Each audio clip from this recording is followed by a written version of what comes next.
Yes yes yes, ये सही time आ चुका है आपके वन शॉट्स का जिसका आपको इंतजार है। वन शॉट देखने का परफेक्ट टाइम है ये, जब आप अपना सिलेबस कंप्लीट कर चुके, आपको कंपाइल करके कंप्लीट थ्योरी चाहिए प्लस पीवाईक्यू और न्यूमेरिकल्स की प्रैक्टिस भी चाहिए, तो आपके लिए ये है सॉल्यूशन का वन शॉट।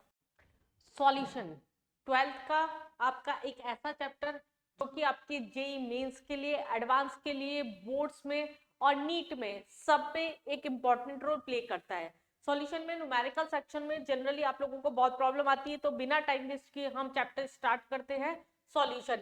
इस वन शॉट के अंदर आप थ्योरी वाइज अगर बात करूं तो जेई मेंस लेवल पर, नीट लेवल पर, बोर्ड लेवल पर, हर लेवल पर इस चैप्टर को कंप्लीट कर लेंगे। लेकिन इस शॉट के अंदर, इस वन शॉट के अंदर मैं जो जेई मेंस के पीवाईक्यू सॉल्व करवाऊंगी केवल, वो भी 2024 के चैप्टर के साथ में हम पीवाईक्यू सॉल्व करेंगे, जिससे आपको किस तरह के क्वेश्चंस आते हैं उसमें हेल्प मिले। सॉल्यूशन होता क्या है बेसिकली? सॉल्यूशन एक लिक्विड सॉल्यूशन जो हम है चैप्टर 12 का है जो है उसकी बात कर रहे हैं यहाँ पर। बोर्ड्स के अंदर 7 मार्क्स का है, आपके जेईई मेंस के अंदर 1 या 2 क्वेश्चन अभी तक आ जाते थे, लेकिन अब क्योंकि 25 क्वेश्चंस का बाउंडेशन हो चुका है तो एक क्वेश्चन आपका यहाँ से सेट हो सकता है आपका। चलिए स्टार्ट करते हैं चैप्टर बिना टाइम वेस्ट किए। सबसे पहले अगर हम बात करते हैं सॉल्यूशन की, सॉल्यूशन क्या होता है? सॉल्यूशन होता है हमारे पास में होमोजीनियस मिक्सचर। होमो और हिट्रो दोनों वर्ड्स में डिफरेंस समझ के रखना। होमोजीनियस मिक्सचर ऑफ टू और मोर देन टू कंपोनेंट्स, जिसके अंदर हमने सॉल्यूट और सॉल्वेंट वर्ड यूज किए। अब सॉल्यूट क्या होता है बेसिकली और सॉल्वेंट क्या होता है? हमने बोला solute plus solvent. Homogeneous mixture of solute plus solvent is known as solution. Solute वो कंपोनेंट है जो कि कम अमाउंट के अंदर प्रेजेंट है किसी भी सॉल्यूशन के अंदर। जैसे फॉर एग्जांपल वाटर के अंदर अगर हमने शुगर डिसॉल्व करी तो यहाँ पर शुगर जो है हमारे पास में वो कम अमाउंट में, दैट इज सॉल्यूट, और जिसको मिक्स किया गया है, जिसमें मिक्स किया गया है, दैट इज सॉल्वेंट। तो होमोजीनियस मिक्सचर ऑफ टू और more than two components which can't be separate out, उसको हमने क्या बोल दिया? सॉल्यूशन बोल दिया। अब सबसे पहली चीज जो आपका सॉल्वेंट होता है वो क्या हो सकता है? सॉल्यूट होगा या सॉल्यूशन होगा? क्या होगा हमारे पास में? ये जो हम बात कर रहे हैं यहाँ पर सॉल्वेंट जो होगा वो क्या होगा? सॉलिड होगा, लिक्विड होगा, या वो तीनों हो सकते हैं, गैस। गैस होगा, सॉलिड होगा, लिक्विड होगा, गैस हो सकता है, या वो तीनों हो सकते हैं। मतलब सॉलिड के अंदर क्या कोई चीज डिसॉल्व की जा सकती है? प्रैक्टिकली हमें सोच के लगता है कि नहीं की जा सकती, बट हमारे पास में ऐसे काफी एग्जांपल्स हैं जिसमें सॉलिड में चीजें डिसॉल्व की जा सकती है। For example alloys, metal metal का मिक्सचर होता है। जब हम बात कर रहे हैं लिक्विड को सॉलिड में मिक्स कर रहे हैं, लाइक अमालगम हो गया। अमालगम क्या होता है? आधे सारे बच्चे जो देख रहे हैं उन लोगों को शायद नहीं पता होगा अमालगम क्या होता है।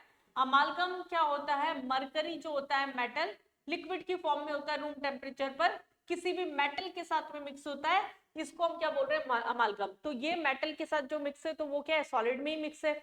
ये जो टिपिकल केमिस्ट्री के एग्जांपल्स है, जब हम बात कर रहे हैं सॉलिड लिक्विड को सॉलिड के अंदर मिक्स किया गया है तो आपको एकदम से स्ट्राइक नहीं करते example. For example hydrogen gas को पैलेडियम में मिक्स किया, that is gas in solid हो गया। तो हम यहाँ पर एक टेबल भी ले सकते हैं, यहाँ पर इसकी डायरेक्ट क्वेश्चन अगर आ जाता है तो फिर वैसे नहीं आता है, जनरली आपको कॉन्सेप्ट क्लियर करने के लिए है। अगर हम बात कर रहे हैं यहाँ सॉलिड इन सॉलिड, जैसे एलॉयज हमारे पास एग्जांपल हो गए, इसके ब्रास हो गया, हमारे पास जर्मन सिल्वर हो गया, ये सब क्या हो गए? एलॉयज के एग्जांपल हो गए। लिक्विड इन सॉलिड अभी मैंने बताया आपको अमालगम, मरकरी को किसी भी मेटल में मिक्स कर रहे हैं। गैस इन सॉलिड हो गया, डिसॉल्व कर रहे हैं किसी भी सॉलिड को, यहाँ पर गैस को मिनरल्स के अंदर। फिर अगर हम बात कर रहे हैं यहाँ पर सॉलिड इन लिक्विड, ये कॉमन एग्जांपल है, आप लोगों को पता होगा। सॉलिड इन लिक्विड अगर हम बात कर रहे हैं जैसे कि शुगर को या सॉल्ट को हमने किसी वाटर में डिसॉल्व कर दिया, कंप्लीटली डिसॉल्व हो गया होमोजीनियस फॉर्म में, that is solid in liquid. Liquid in liquid कोई एग्जांपल बताएं बताएं, सोचें, साथ साथ में थोड़ा सोचे भी, केवल वन शॉट देखते ना जाए, साथ साथ में थोड़ा सा सोचते भी जाएं कि क्या हो सकता है। पॉज कर करके देख सकते हैं आप आराम से। लिक्विड इन और सॉलिड की अगर हम बात कर रहे हैं, हम क्या करें? बच्चे बोलते कोई भी मिला दो, लिक्विड याद ही नहीं आते क्योंकि इसको किस में डिसॉल्व कर दो। सॉल्युबिलिटी की एक मेजर कंडीशन है, जो जैसा होता है वो उसके अंदर डिसॉल्व होता है। तो वाटर को अल्कोहल में मिक्स कर देंगे, लिक्विड इन लिक्विड। अगर हमें ये एग्जांपल आ गया तो गैस इन लिक्विड का हम आसानी से बता सकते हैं, गैस को लिक्विड में डिसॉल्व कर रहे हैं। एरेटेड ड्रिंक्स हो गई हमारे पास में, जो कोल्ड ड्रिंक्स होती है जिसके अंदर गैस डिसॉल्व होती है। फिर हम बात कर रहे हैं सॉलिड इन गैस की। सॉलिड एंड गैस अगेन एक टिपिकल एग्जांपल हो जाता है हमारे पास में, जैसे हमारे पास क्या हो गई, आयोडीन गैस हो गई वेपर्स के अंदर, या नेफ्थलीन बॉल्स जानते हो कपड़ों में, या फिर हम श्रिंक पे जो व्हाइट कलर की अपने पास में घर पे गोलियां रख दी जाती है, वो क्या होती है, धीरे धीरे वेपराइज होती जाती है। उसमें क्या गैसेस पार्टिकल कम है, सॉलिड कंपोनेंट हमारे पास में कम है और गैसेस पार्टिकल ज्यादा है, तो गैस वहां पर एज अ सॉल्वेंट प्रेजेंट है। लिक्विड इन गैस की अगर हम बात कर रहे हैं, फॉर एग्जाम्पल ह्यूमिडिटी हो गई, मॉइस्चर हो गया रूम टेम्परेचर पर, लिक्विड ड्रॉपलेट्स जो हो गई वो गैसेस पार्टिकल में मिक्स है यहाँ पर। Then gas in gas, air के कोई भी एग्जांपल ले लो, दो या दो से ज्यादा गैसेस जो हमारे पास में मिक्स है। तो this is all about nature of solvent. हमारे पास में जो सॉल्वेंट है वो क्या है, यहाँ पर सॉलिड भी हो सकता है, लिक्विड भी हो सकता है, गैस भी हो सकता है। डायरेक्टली क्वेश्चन भले ही आपका यहाँ से ना आए, लेकिन आपका कॉन्सेप्ट क्लियर होना चाहिए आगे न्यूमेरिकल्स के लिए, कि अगर कोई सॉलिड दे रखा है तो हमेशा जरूरी नहीं है कि वो सॉल्यूट ही हो, वो सॉल्वेंट की तरह बिहेव कर सकता है, वो उसके मास पे, उसके मोल फ्रैक्शन पे डिपेंड करता है। तो ये हमारे पास में एक बेसिक चीज हुई कि सॉल्यूशन क्या होता है और उसमें सॉल्वेंट किस किस टाइप का हो सकता है। अब चैप्टर का जो फर्स्ट इनिशियल पार्ट है वो आप लोगों ने 11th के अंदर मोल कॉन्सेप्ट में बहुत डिटेल में और बहुत अच्छे से पढ़ रखा होगा। स्पेशली जो मेंस की तैयारी या फिर नीट की तैयारी कर रहे हैं, जो कंपटीशन की तैयारी कर रहे हैं, उन लोगों ने कंसंट्रेशन ऑफ सॉल्यूशन को बहुत अच्छे से पढ़ रखा होगा। तो सबसे पहले अगर हम यहाँ पर बात करते हैं कंसंट्रेशन ऑफ सॉल्यूशन की, तो कंसंट्रेशन क्या होता है, व्हाट इज कंसंट्रेशन। हम बात कर रहे हैं यहाँ पर कंसंट्रेशन ऑफ सॉल्यूशन। इसका मतलब क्या हो गया, कितना अमाउंट सॉल्यूट का सॉल्यूशन में प्रेजेंट है उस पर्टिकुलर टाइम पर। एक वर्ड होता है आपका कंपोजिशन। कंपोजिशन मतलब कोई भी जो सॉल्यूशन बना हुआ है वो कंपोनेंट्स के कितने कितने परसेंट से मिलकर बना हुआ है। तो एक फिक्स डाटा होता है, जैसे हम मेडिसिन में देखते हैं प्रोपोर्शंस लिखे हुए होते हैं, हम कोई जेल लाते हैं या कोई भी हमारे पास में कॉस्मेटिक आइटम लाते हैं तो उसमें केमिकल कंपोजिशन लिखे होते हैं, 2% ये, 30% ये, 60% ये। तो ये हमारे पास में क्या फिक्स डाटा हो गया, कंपोजिशन हमें कैलकुलेट नहीं करना होता। कंसंट्रेशन क्या है, कितना अमाउंट सॉल्यूट का प्रेजेंट है आपके पास में। तो कितना अमाउंट सॉल्यूट का प्रेजेंट है, तो हम क्या बोल सकते हैं, amount of solute, amount of solute present in the solution, present in the solution, उसको हमने क्या बोल दिया, यहाँ पर कंसंट्रेशन बोल दिया। अब कंसंट्रेशन को हम दो यूनिट्स के अंदर कैलकुलेट कर सकते हैं। अगर हम कैलकुलेट करना चाहें तो हम कंसंट्रेशन को यहाँ पर दो यूनिट्स के अंदर कैलकुलेट कर सकते हैं। एक आपका होता है वेट वॉल्यूम यूनिट और आपका दूसरा होता है यहाँ पर वेट यूनिट। ये हमारे पास में दो कंपोनेंट्स है जिसके अंदर हम इसे कैलकुलेट कर सकते हैं। फर्स्ट अगर हम बात कर रहे हैं वेट यूनिट, तो इसके अंदर हमारे पास मोलिलिटी एंड नॉर्मेलिटी दो टर्म्स लेके चल रहे हैं, और दूसरा हम यहाँ पर जो टर्म्स लेके चल रहे हैं that are molality, mole fraction, mass percent and ppm parts per million. ये हमारे पास में कुछ टर्म्स हो गई जो कि हम यहाँ पर डील कर रहे हैं। अब देखिएगा, समझिएगा थोड़ा सा, यहाँ पर मोलिरिटी कैपिटल M से रिप्रेजेंट कर रहे हैं हम, नॉर्मेलिटी N से, स्मॉल m से मोलिलिटी, मोल फ्रैक्शन x से, मास परसेंट एंड ppm हमारे पास में डायरेक्ट टर्म से। अब ये कंसंट्रेशन टर्म्स ऐसी है, मेंस के अंदर जनरली एक क्वेश्चन आपका पेपर में इसके अंदर होता है कंसंट्रेशन टर्म से। फिजिकल केमिस्ट्री का ये वो पोर्शन है जिसको हमें हर चैप्टर में यूज करना होता है। अगर 11th में भी आपने देखा होगा केमिकल इक्विलिब्रियम हो गया, हमारे पास में आयनिक इक्विलिब्रियम हो गया, यहाँ पर हम यूज कर रहे हैं, फिर इलेक्ट्रोकेमिस्ट्री के अंदर कंसंट्रेशन टर्म्स यूज हो जाती है। तो फिजिकल में बहुत ज्यादा टच चलता है कंसंट्रेशन टर्म्स का, आपको टिप्स पे वैसे भी होनी चाहिए, और डायरेक्ट क्वेश्चन वाइज बात करें तो फिर वैसे भी होनी चाहिए। पूरा सॉल्यूशन आपका कंसंट्रेशन पे ही डिपेंड करता है। ये हमारे पास में क्या होती है, टेम्परेचर डिपेंडेंट। एक रिपीटेड क्वेश्चन हो चुका है ये पेपर के अंदर, क्योंकि यहाँ पर क्या है, ये वॉल्यूम की यूनिट्स पे डिपेंड कर रही है तो ये टेम्परेचर डिपेंडेंट होती है। और दूसरा ये क्या होगा हमारे पास में, टेम्परेचर इंडिपेंडेंट होगा। 2024 में ही कुछ पीवाईक्यूज हमारे पास ऐसे हैं जिसके अंदर ये क्वेश्चन डायरेक्टली पूछ चुके हैं, which among the following is temperature dependent और टेम्परेचर इंडिपेंडेंट यूनिट। इस तरह का क्वेश्चन आपका पुट किया हुआ है। इस तरह का क्वेश्चन बोर्ड्स के अंदर भी आपका आ सकता है, जो आपके मल्टीपल चॉइस क्वेश्चन आएंगे उसके अंदर आपका जो है क्वेश्चन इस तरह का पुट किया जा सकता है, क्योंकि बहुत ही इजी सा क्वेश्चन है, बस आपको कॉन्सेप्ट क्लियर होना चाहिए, वॉल्यूम पे डिपेंड कर रहा है या मास पे। अब कंसंट्रेशन टर्म्स को मैं यहाँ पर डील नहीं करूंगी क्योंकि इसका लेक्चर मैंने ऑलरेडी हाफ एन आवर का पूरा पीवाईक्यूज के साथ में कंसंट्रेशन टर्म का मैंने ऑलरेडी डाल रखा है, जिसका लिंक मैंने डिस्क्रिप्शन में ही यहाँ पर दे दिया है। तो आप डिस्क्रिप्शन पे लिंक ढूंढ के यहाँ से इस टॉपिक को कवर करते हुए फिर चैप्टर को आगे करिएगा। आधे घंटे का वो वीडियो है जो आप देख लीजिएगा, तो इसका आपके सारे क्वेश्चंस जो पीवाईक्यू के थे वो यहाँ पर डन हो जाएंगे, और वो रिपीटेड क्वेश्चन है, इसलिए आप उनके हर पैटर्न को कवर करते हुए समझते हुए फिर ही चैप्टर में आगे बढ़े, अदरवाइज आपको आगे का चैप्टर समझ में नहीं आएगा।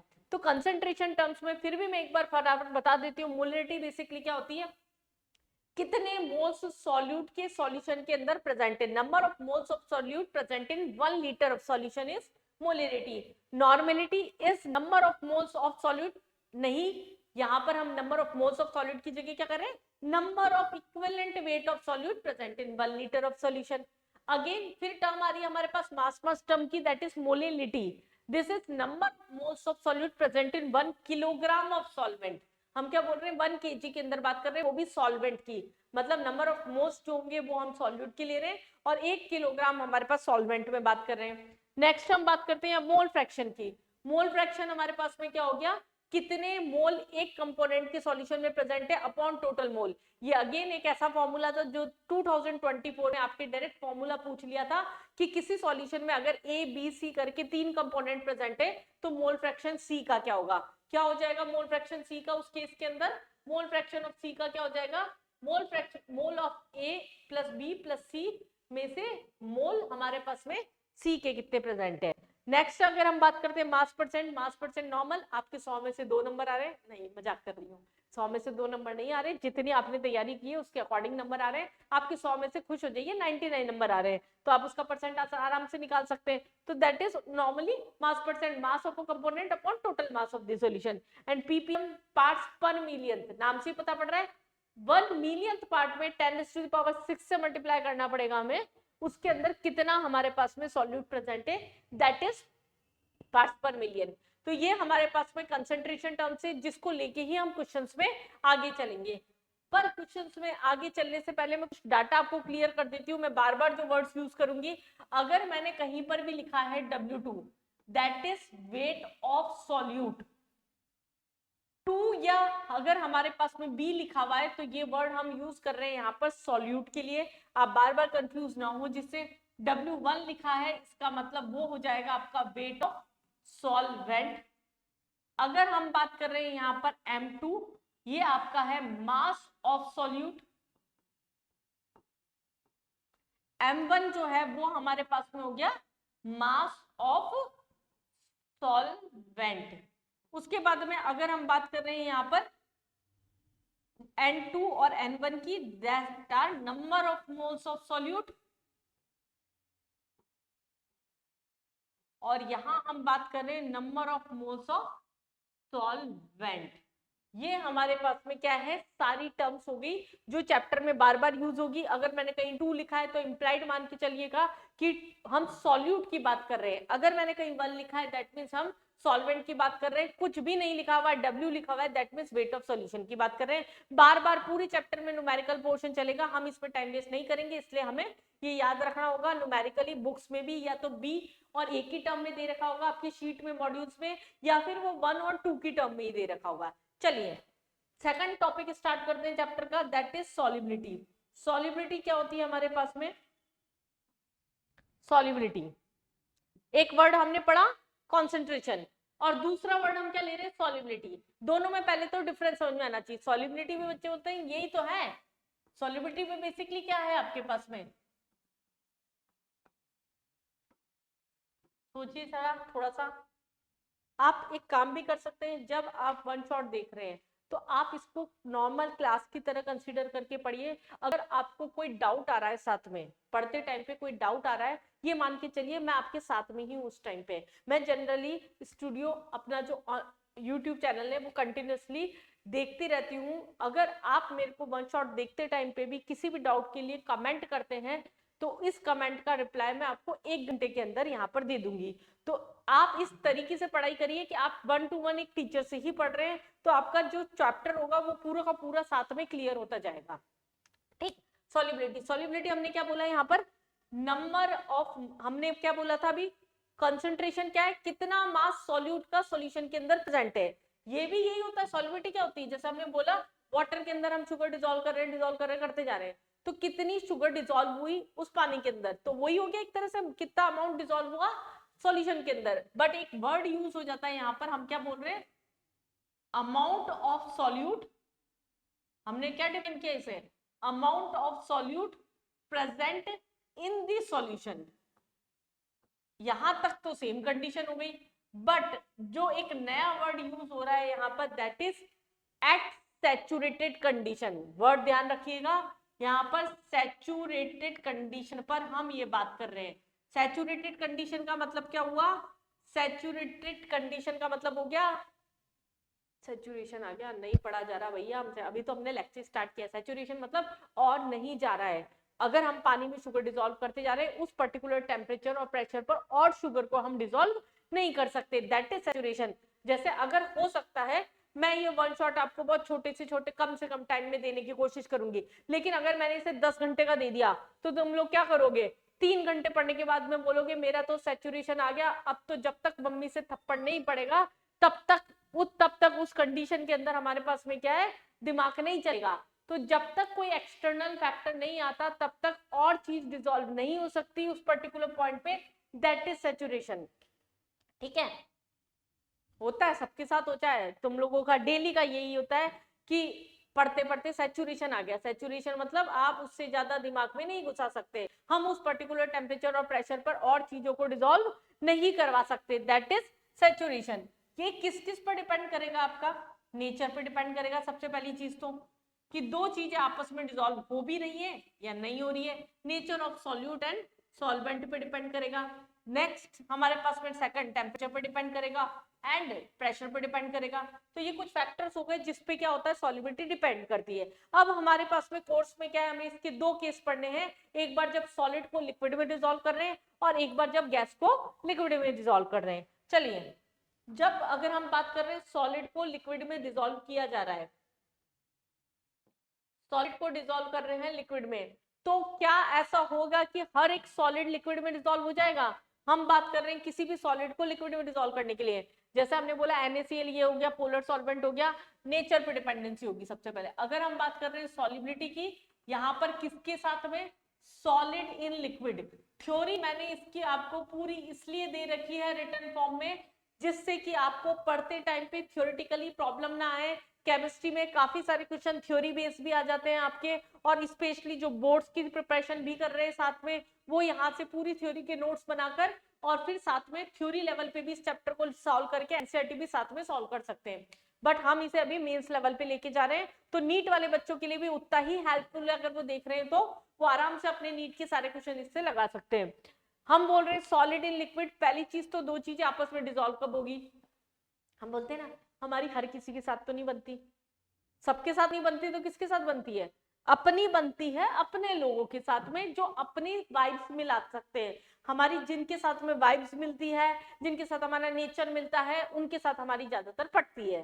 तो बेसिकली हमारे पास में क्या है, जब हम बात कर रहे हैं सॉलिड को लिक्विड में डिसॉल्व करने की, दो चीजें आपस में कब डिसॉल्व होगी, सब चीजें नेचर का एक जैसा ही काम करती है। अगर हम ऐसे हैं तो सॉल्यूशन भी हो सकता है ऐसा ही हो, वो क्या करेगा, एक जैसा डिसॉल्व होगा। आप ये कॉन्सेप्ट भूले नहीं, इसलिए मैं इस तरह से समझा रही हूँ आपको।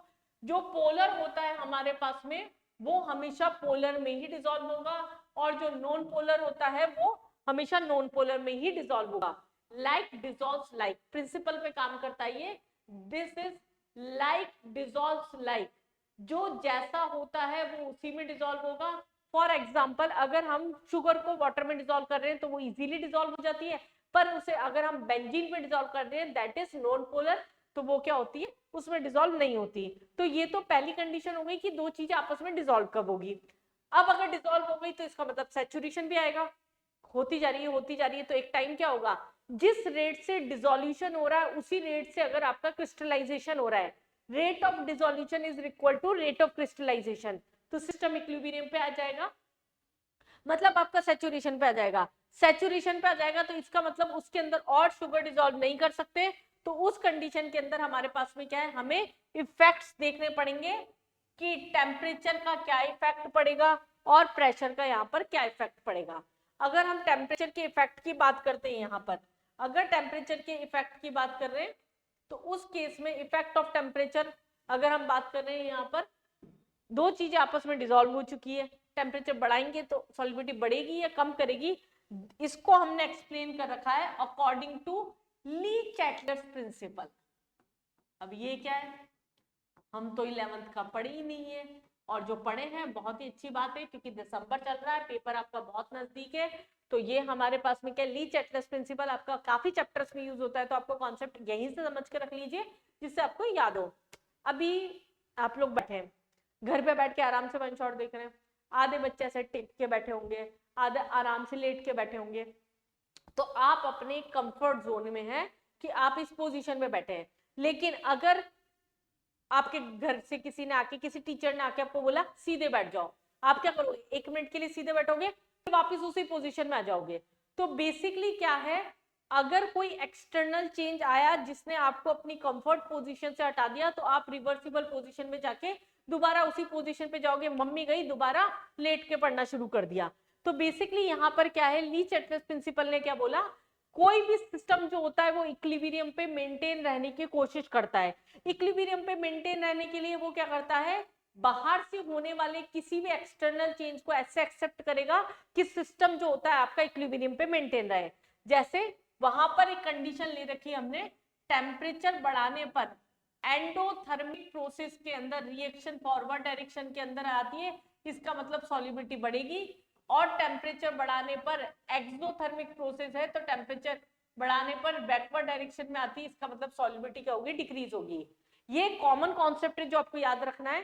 टेम्परेचर बढ़ाने पर रिएक्शन फॉरवर्ड डायरेक्शन में जाएगी, टेम्परेचर बढ़ाने पर एक्सोथर्मिक के अंदर जो रिएक्शन होगी वो बैकवर्ड डायरेक्शन में जाएगी। तो सॉल्युबिलिटी सिस्टम पे डिपेंड करेगा कि एंडोथर्मिक है यहाँ पर या फिर एक्सोथर्मिक है। और सेकंड पॉइंट जो आता है यहाँ पर, प्रेशर का इफेक्ट, क्या होगा यहाँ पर सॉल्युबिलिटी पे प्रेशर का इफेक्ट, क्या कोई प्रेशर का इफेक्ट होगा या नहीं होगा, सोचिए। मैंने एक बंद बोतल ली फॉर एग्जांपल, अगर मैं बात कर रही हूँ, पानी की बोतल है मेरे पास में, ये फुल भरी हुई है, इसमें मैंने शुगर डिसॉल्व कर रखी है, पूरी तरीके से इसमें शुगर डिसॉल्व है। अब जो ये शुगर डिसॉल्व है यहाँ पर, अगर मैंने इस पे प्रेशर लगाया, अगर मैंने तेज से प्रेशर लगाया, तो वो शुगर डिसॉल्व और ज्यादा होगी या फिर नहीं होगी, या कोई इंपैक्ट ही नहीं पड़ेगा, सोचिए। प्रेशर लगाया, पानी बाहर आ जाएगा, तो मतलब इफेक्ट क्या होगा यहाँ पर, नेग्लिजिबल हो जाएगा। अगर हम बात कर रहे हैं प्रेशर का इफेक्ट, किस केस के अंदर मैं बोल रही हूँ यहाँ पर, जब सॉलिड को लिक्विड में डिसॉल्व कर रहे हैं, जब सॉलिड को लिक्विड में डिसॉल्व कर रहे हैं, तो उस केस के अंदर यहाँ पर क्या होगा, सॉल्युबिलिटी जो होगी हमारे पास में वो क्या होगी, यहाँ पर नेग्लिजिबल होती है। क्यों, क्योंकि सॉलिड जो होते हैं कंप्लीटली इनकंप्रेसिबल होते हैं नेचर में, प्रेशर का कोई इफेक्ट नहीं पड़ेगा, और लिक्विड स्लाइटली कंप्रेसिबल होते हैं तो केवल उसका इफेक्ट पड़ेगा। तो इसको हम क्या करते हैं यहाँ पर, नेग्लिजिबल कंसिडर करते हैं। तो ये हो गया सेकंड आपका प्रेशर का effect on solid in liquid. Second case है आपका जब गैस को लिक्विड में डिसॉल्व कर रहे हैं, मेनली न्यूमेरिकल जो होता है आपका वो इसी से आता है, गैस एंड लिक्विड, दो चीजें ज्यादातर गैस लिक्विड में डिसॉल्व हो जाती है। इक्विलिब्रियम कंडीशन कब आएगी यहाँ पर, जिस रेट से आपका इवेपोरेशन हो रहा है उसी रेट से कंडेंसेशन हो रहा है, जिस रेट से इवेपोरेशन हो रहा है उसी रेट से कंडेंसेशन हो रहा है, सिस्टम क्या होगा यहाँ पर, इक्विलिब्रियम पे आ जाएगा। अगर सिस्टम इक्विलिब्रियम पे आ चुका है तो उस कंडीशन में फिर वापस टेम्परेचर और प्रेशर का इफेक्ट देखो। अब गैस डिसॉल्व हो रही है तो कंटेनर हमेशा क्या होगा, क्लोज होगा। अगर सिस्टम क्लोज है, अगर हमने टेम्परेचर बढ़ाया तो उसकी सॉल्युबिलिटी क्या होगी, बढ़ेगी या कम होगी, सोचो थोड़ा सा, पहले सोचो फिर समझो। हमने किसी गैस के ऊपर पानी का कंटेनर रखा, उसे क्लोज कर दिया और गैस ऑन करके भूल गए, अगर हम उसे 2 घंटे बाद देख रहे हैं तो क्या होगा, पानी ऑलमोस्ट गायब हो चुका होगा, इसका मतलब वो वेपराइज होता जा रहा है। इवेपोरेशन की रेट आपकी बढ़ती जा रही है, मतलब हमारे पास में एक्सोथर्मिक प्रोसेस हो रहा है, इवेपोरेशन बढ़ता जा रहा है। अगर इवेपोरेशन की रेट बढ़ती जा रही है तो उस कंडीशन में क्या होगा, गैसेस पार्टिकल जो होगी वो दूर जाती जाएगी लिक्विड के कंपेयर में, अगर वो सेपरेट आउट होती जाएगी तो इसका मतलब उसकी सॉल्युबिलिटी जो होगी वो क्या होगी, कम होगी। तो यहाँ पर हमें दिखने में जो लगता है वो होता नहीं है, हमें लगता है टेम्परेचर बढ़ाएंगे काइनेटिक एनर्जी बढ़ेगी, सॉल्युबिलिटी बढ़ेगी, बट टेम्परेचर बढ़ाने पर क्या होता है, सॉल्युबिलिटी डिक्रीज होती है in case of gas in liquid. जब हम बात कर रहे हैं गैस को लिक्विड में डिसॉल्व किया जा रहा है। दूसरा जो हमारे पास में मेन जो आपका क्वेश्चन आता है, ये सब थ्योरी वाली बात थी, आपका मेन न्यूमेरिकल बोर्ड्स के अंदर हेनरीज लॉ पे डायरेक्ट स्टेटमेंट वाइज भी क्वेश्चन आ जाता है, मेंस पे यहाँ से सीधा न्यूमेरिकल आता है हेनरीज लॉ के ऊपर। कैसे क्वेश्चन आते हैं हम ये देखते हैं। यहाँ पर हेनरीज लॉ जो है, बेसिकली हेनरीज लॉ हमारे पास में क्या है, हेनरीज लॉ के अकॉर्डिंग क्या बोलना, यहाँ हेनरी ने, वैसे प्रैक्टिकली सोचो, अगर एक सिलेंडर में गैस और पानी भरा हुआ है तो हम प्रेस करेंगे तो क्या होगा, वो कंप्रेस होगी, उसमें सॉल्युबिलिटी क्या होगी, बढ़ेगी। ऑब्वियस सी बात है, प्रेशर लगाएंगे किसी भी गैस का लिक्विड में तो सॉल्युबिलिटी आपकी क्या होती है, इंक्रीज होती है। ये प्रैक्टिकल चीज है, हमें पता भी है, लेकिन हेनरी बाबा ने क्या किया, इसको पूरा आपके लिए कोर्स बढ़ाने के लिए इसको एक्सपेरिमेंटली करके क्वांटिटेटिव के साथ में इसका क्वालिटेटिव एनालिसिस भी दे दिया। यहाँ पर पहले बोला प्रेशर पे गैस जो होती है वो डिपेंड करती है, फिर दूसरा स्टेटमेंट डेल्टन ने क्या बोला, डेल्टन ने इसी को सपोर्ट करते हुए बोला जब भी हम किसी भी गैस को लिक्विड में डिसॉल्व कर रहे हैं, जो पार्शियल प्रेशर होगा किसी गैस का वो उसके मोल फ्रैक्शन का फंक्शन होगा। और फाइनल स्टेटमेंट हेनरी ने अपना मिला के बोल दिया, जब भी किसी भी गैस को लिक्विड में डिसॉल्व किया जाता है तो पार्शियल प्रेशर जो होता है एक कंपोनेंट का वो उसके मोल फ्रैक्शन के डायरेक्टली प्रोपोर्शनल होता है, और पार्शियल प्रेशर जो हो गया वो क्या हो गया, प्रोपोर्शनल हटा के हमने लगा दिया या KH हेनरीज कांस्टेंट x से, दिस इज हेनरीज लॉ। ये हमारे पास में क्या बोला, हेनरीज लॉ के अकॉर्डिंग बोला। अब देखिए पार्शियल प्रेशर का सम क्या हो गया, टोटल प्रेशर। मैंने एक वर्ड यूज किया सैचुरेशन आने के बाद में हम प्रेशर का इफेक्ट देख रहे हैं। जिन बच्चों को ये बात नहीं पता, न्यूमेरिकल्स के लिए इस बात को ध्यान रखें कि सैचुरेटेड पॉइंट के ऊपर, जिन्होंने आयनिक पढ़ा है 11th के अंदर उनको पता होगा, जिन्होंने नहीं पता उन्हें नहीं पता होगा पढ़ा। सैचुरेटेड कंडीशन पर क्या होगा, जो सॉल्युबिलिटी होती है वो कंसंट्रेशन के इक्वल होती है। अगर हम बोल रहे हैं यहाँ पर सॉल्युबिलिटी कंसंट्रेशन के इक्वल है, इसका मतलब मोल फ्रैक्शन एक कंसंट्रेशन की टर्म है, तो इनडायरेक्टली वो क्या है, हमारे पास सॉल्युबिलिटी को रिप्रेजेंट कर रही है। तो ये इनडायरेक्टली रिप्रेजेंटेशन एक तरह से कि partial pressure directly proportional to mole fraction means pressure is directly proportional to solubility. ये था हमारे पास में हेनरीज लॉ।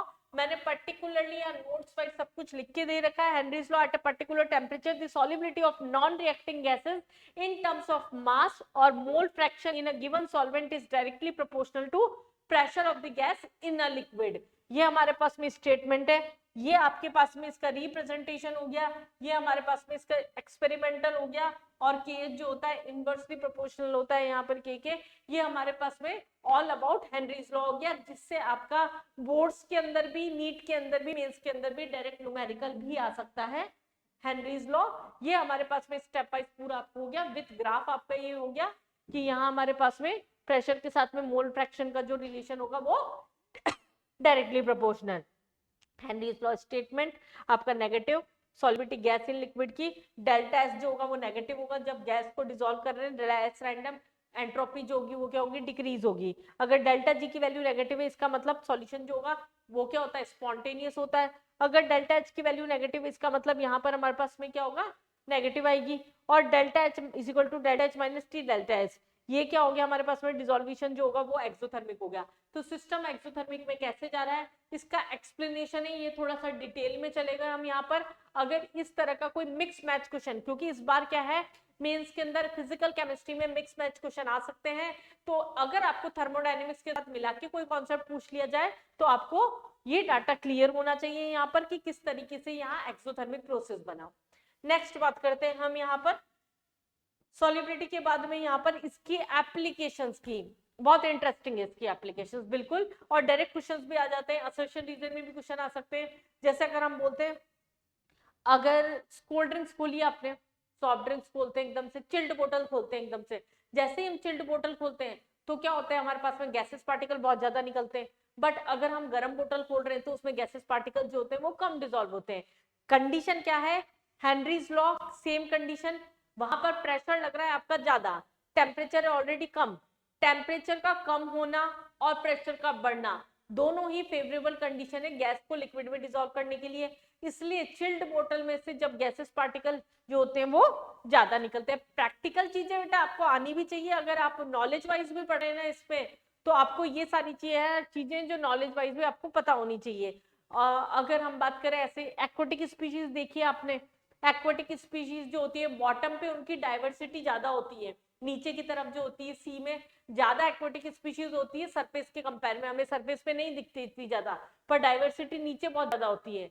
नीचे की तरफ जब जा रहे हैं तो हो क्या रहा है, हम क्या बोल रहे हैं यहाँ पर जैसे बॉटम में यहाँ पर नीचे की तरफ गए तो नीचे की तरफ प्रेशर तो बढ़ रहा है और टेम्परेचर कम हो रहा है, मतलब जो डिसॉल्व ऑक्सीजन आपकी यहाँ पर प्रेजेंट होती है वो क्या होती है यहाँ पर ज्यादा होती है। डिसॉल्व ऑक्सीजन ज्यादा प्रेजेंट होने की वजह से वहां पर क्या होता है, गैसेस जो होती है वो लिक्विड के अंदर इजीली डिसॉल्व हो जाती है, और गैसेस जो होती है वो इजीली डिसॉल्व हो जाती है तो रेस्पिरेशन करना आसान होता है, तो रेस्पिरेशन करना आसान होता है तो उसकी वजह से यहाँ पर ऐसा होता है। ऐसे स्कूबा ड्राइवर्स जो होते हैं हमारे पास में वो क्या करते हैं, जो हीलियम की गैस की या फिर गैस सिलेंडर्स लेके जाते हैं, सेम कंडीशन जब वो ऊपर की तरफ आते हैं तो प्रेशर जो होता है कम होने लगता है, टेम्परेचर जो होता है वो बढ़ने लगता है, तो उसी की वजह से यहाँ पर होता है। हाई एल्टीट्यूड्स पे जाते हैं तो हार्ट पेशेंट्स को मना किया जाता है कि नहीं आप है ना मत जाया करिए, या फिर है ना ब्रीदिंग प्रॉब्लम होने लग जाती है तो वहां रिवर्स कंडीशन हो गई, वहां पर हमें डिसॉल्व ऑक्सीजन या फिर ऑक्सीजन इनहेल करने में प्रॉब्लम आती है। तो ये सब क्या है, प्रैक्टिकल एग्जांपल्स जो डेली लाइफ में हम देखते हैं वो क्या है, बेसिक एक हेनरीज लॉ पे डिपेंड करते हैं आपके। अगर law based application based question आ जाता है रीजनिंग का तो आप इसमें से आराम से अटेंड कर सकते हैं। गिव रीजन, जैसे यहाँ पर डायरेक्टली हमें सॉल्व करके दे रखा है, at higher altitude people suffer from a disease called anoxia. In this disease they become weak and can't think clearly. Why? इस तरह के क्वेश्चन आ जाते हैं या सेशन रीजन में मिला के क्वेश्चन आ जाते हैं, तो आप क्वेश्चंस अटेंड कर सकते हैं। बोर्ड के बच्चे डायरेक्टली थ्योरेटिकल क्वेश्चन कर सकते हैं यहाँ से। न्यूमेरिकल्स कैसे आते हैं इसके, एक बार हम न्यूमेरिकल भी देख लेते हैं थोड़ा। अगर हम बोल रहे हैं यहाँ पर nitrogen gas is bubbled through the water at 293 kelvin, how many millimoles of nitrogen gas is dissolve. पहली चीज बेटा मैं आपको ये बता दूं, मैंने अभी कंसंट्रेशन टर्म्स में भी, आपने लिंक खोल के पहले कंसंट्रेशन टर्म्स देखी होगी, बराबर बात है, अदरवाइज आपको न्यूमेरिकल्स करने में दिक्कत आएगी। नहीं देखी मक्कारी की अगर लिंक दबाने में तो आप वापस जाइए नीचे लिंक पे दबाइए, पहले कंसंट्रेशन हमको समझिए फिर लेक्चर में आगे बढ़िए। देखिए nitrogen gas is bubbled through a water, how many millimoles of nitrogen, जैसे ही मैंने पढ़ा how many millimoles of nitrogen gas तो मैंने क्या लिख लिया यहाँ पर, हमें मोल्स कैलकुलेट करने हैं यहाँ पर नाइट्रोजन गैस के। इन 1 litre of water, 1 litre water के अंदर वॉल्यूम हमारे पास में कितना दे रखा है, यहाँ पर 1 लीटर दे रखा है। इसका मतलब वाटर हम जो लेके चलेंगे मोट वाटर के क्या है 1000/18 दैट इज 55.5, ये हम यहाँ पर लेके चल सकते हैं। That nitrogen exert a partial pressure of इतना, पार्शियल प्रेशर ऑफ नाइट्रोजन कितना दे दिया यहाँ पर 0.987, ये हमें पार्शियल प्रेशर दे रखा है। एंड द केज फॉर नाइट्रोजन, केज की वैल्यू भी दे दी, काफी इजी क्वेश्चन हो गया। अगर आपने क्वेश्चन में लिखते लिखते साथ में इतना डाटा लिख लिया तो आपके लिए न्यूमेरिकल सॉल्व करना काफी इजी हो जाता है। ये रिपीटेड क्वेश्चंस में से क्वेश्चन है आपका 76.48 केल्विन बार। ये हमारे पास में क्या है न्यूमेरिकली वैल्यूज दे रखी है, हमें निकालना क्या है मोल, मोल किसके निकालने नाइट्रोजन के, तो मोल निकालने के लिए हमें क्या चाहिए मोल फ्रैक्शन चाहिए। मोल फ्रैक्शन आपका कहां से आ सकता है, partial pressure of nitrogen is equal to KH into mole fraction of nitrogen, यहां से आपका क्या आ जाएगा मोल फ्रैक्शन आ जाएगा। मोल फ्रैक्शन क्या हो गया KH dot number of moles of N2 upon number of moles of N2 plus number of moles of H2, ये भी बोला जा सकता है। यहाँ पर ये हमारे पास में क्या है पार्शियल प्रेशर की वैल्यू दे ही रखी थी आपकी 0.987 इज इक्वल टू KH की वैल्यू आपको दे रखी 76.48 इनटू मोल ऑफ नाइट्रोजन हमें निकालने हैं जिसे मिलीमोल में हम कन्वर्ट कर लेंगे आगे चल के, upon mole of nitrogen plus 55.5 water का। अब ये नेगलेक्ट कर दो कैलकुलेशन इजी करने के लिए थोड़ी सी, क्योंकि हमारे पास जनरली मोल सॉल्यूट के सॉल्वेंट के कंपेयर में बहुत कम होते हैं, 1 लीटर हमने वैसे ही मेंशन कर रखा है यहाँ पर, तो ये हमारे पास में कैलकुलेशन। तो कुल मिला के हमें सिर्फ क्या निकालना था मिलीमोल्स ही निकालने थे, इसे पूरा सॉल्व करेंगे आप तो मिलीमोल्स ऑफ जो नाइट्रोजन आएंगे, मिलीमोल्स ऑफ नाइट्रोजन जो यहाँ पर आएंगे वो क्या आ जाएंगे आपके 0.716, ये हमारे पास में क्या आ गई इसकी वैल्यू आ गई। तो बेसिकली एक बहुत ही बेसिक क्वेश्चन है ये आपका, जो हम इजीली अटेंड कर सकते हैं। इसी तरह से एक क्वेश्चन और हम देखते हैं यहाँ पर, dry air contains, Henry's law के क्वेश्चन से आपको कॉम्पिटिशन में हो सकता है रिपीटेड पैटर्न का क्वेश्चन मिल जाए। 79% nitrogen, 21% oxygen, proportion nitrogen and oxygen का in terms of mole fraction हमें निकालना है, dissolve in water at 1 atmosphere. Total pressure कितना दे रखा है यहाँ पर, 1 एटमॉस्फेयर दे रखा है। हमें हेनरीज लॉ कांस्टेंट की वैल्यू दे रखी है, KH दे रखा है दोनों का, नाइट्रोजन का आपको दे रखा है एंड ऑक्सीजन का आपको दे रखा है 8.54 इंटू 10⁴ और यहाँ दे रखा है 4.56 इंटू 10⁴। आप खुद भी सॉल्व कर सकते हैं मेरे से पहले, आप वीडियो को पॉज करिए, पहले खुद ट्राई करिए, फिर सॉल्यूशन देखिए एक बार, तो प्रैक्टिस आपकी अच्छी होगी। हमें पता है पार्शियल प्रेशर क्या है, पार्शियल प्रेशर अगर हम नाइट्रोजन का बात करें तो टोटल प्रेशर इनटू उसका मोल फ्रैक्शन, मोल फ्रैक्शन मतलब mole of N2 upon mole of N2 plus mole of O2, ये हमारे पास में होगा। लेकिन हमें क्या निकालना है, एक डेल्टन्स लॉ भी होता है, डेल्टन्स लॉ के अकॉर्डिंग क्या बोल रखा है हमारे पास में, partial pressure of a component क्या होता है, टोटल प्रेशर इनटू उसका मोल फ्रैक्शन। जैसे नाइट्रोजन का मोल फ्रैक्शन ले लो, यहाँ पर हमारे पास पार्शियल प्रेशर, पहले पार्शियल प्रेशर निकालेंगे तभी तो हमारे पास में इसका क्या आएगा, वैल्यू आएगी, नाइट्रोजन और ऑक्सीजन की मोल फ्रैक्शन की वैल्यूज जो है, ये वाली जो वैल्यूज है हमारे पास में उसके बाद ही आएगी। अगर हम बात करते हैं यहाँ पार्शियल प्रेशर नाइट्रोजन की, तो पार्शियल प्रेशर यहाँ पर नाइट्रोजन का कितना हो जाएगा, टोटल है हमारे पास में 1 और मोल फ्रैक्शन कितना आ जाएगा, फर्स्ट का कितना दे रखा है आपका 79%, तो 79 अपॉन 100। और ऐसे ही हमारे पास में पार्शियल प्रेशर O2 क्या हो जाएगा, कितना है हमारे पास में, यहाँ पार्शियल प्रेशर O2 का निकालेंगे तो 1 इंटू बचा हुआ कितना था 21/100। इधर से हमारे पास में आ गया पार्शियल प्रेशर, KH की वैल्यूज दे रखी है, मोल फ्रैक्शन का वैल्यू निकालना है, तो हम क्या बोल सकते हैं, partial pressure of nitrogen upon partial pressure of oxygen is equal to mole fraction nitrogen का, KH का हमारे पास में ऑक्सीजन का mole fraction, Henry's law into mole fraction of nitrogen upon mole fraction of oxygen. इतना solve करना पड़ेगा आपको। ये वैल्यू हमारे पास में यहाँ आई गई 79/100 एंड 29/100, मतलब हम इसे 79/21 लिख सकते हैं सीधा का सीधा।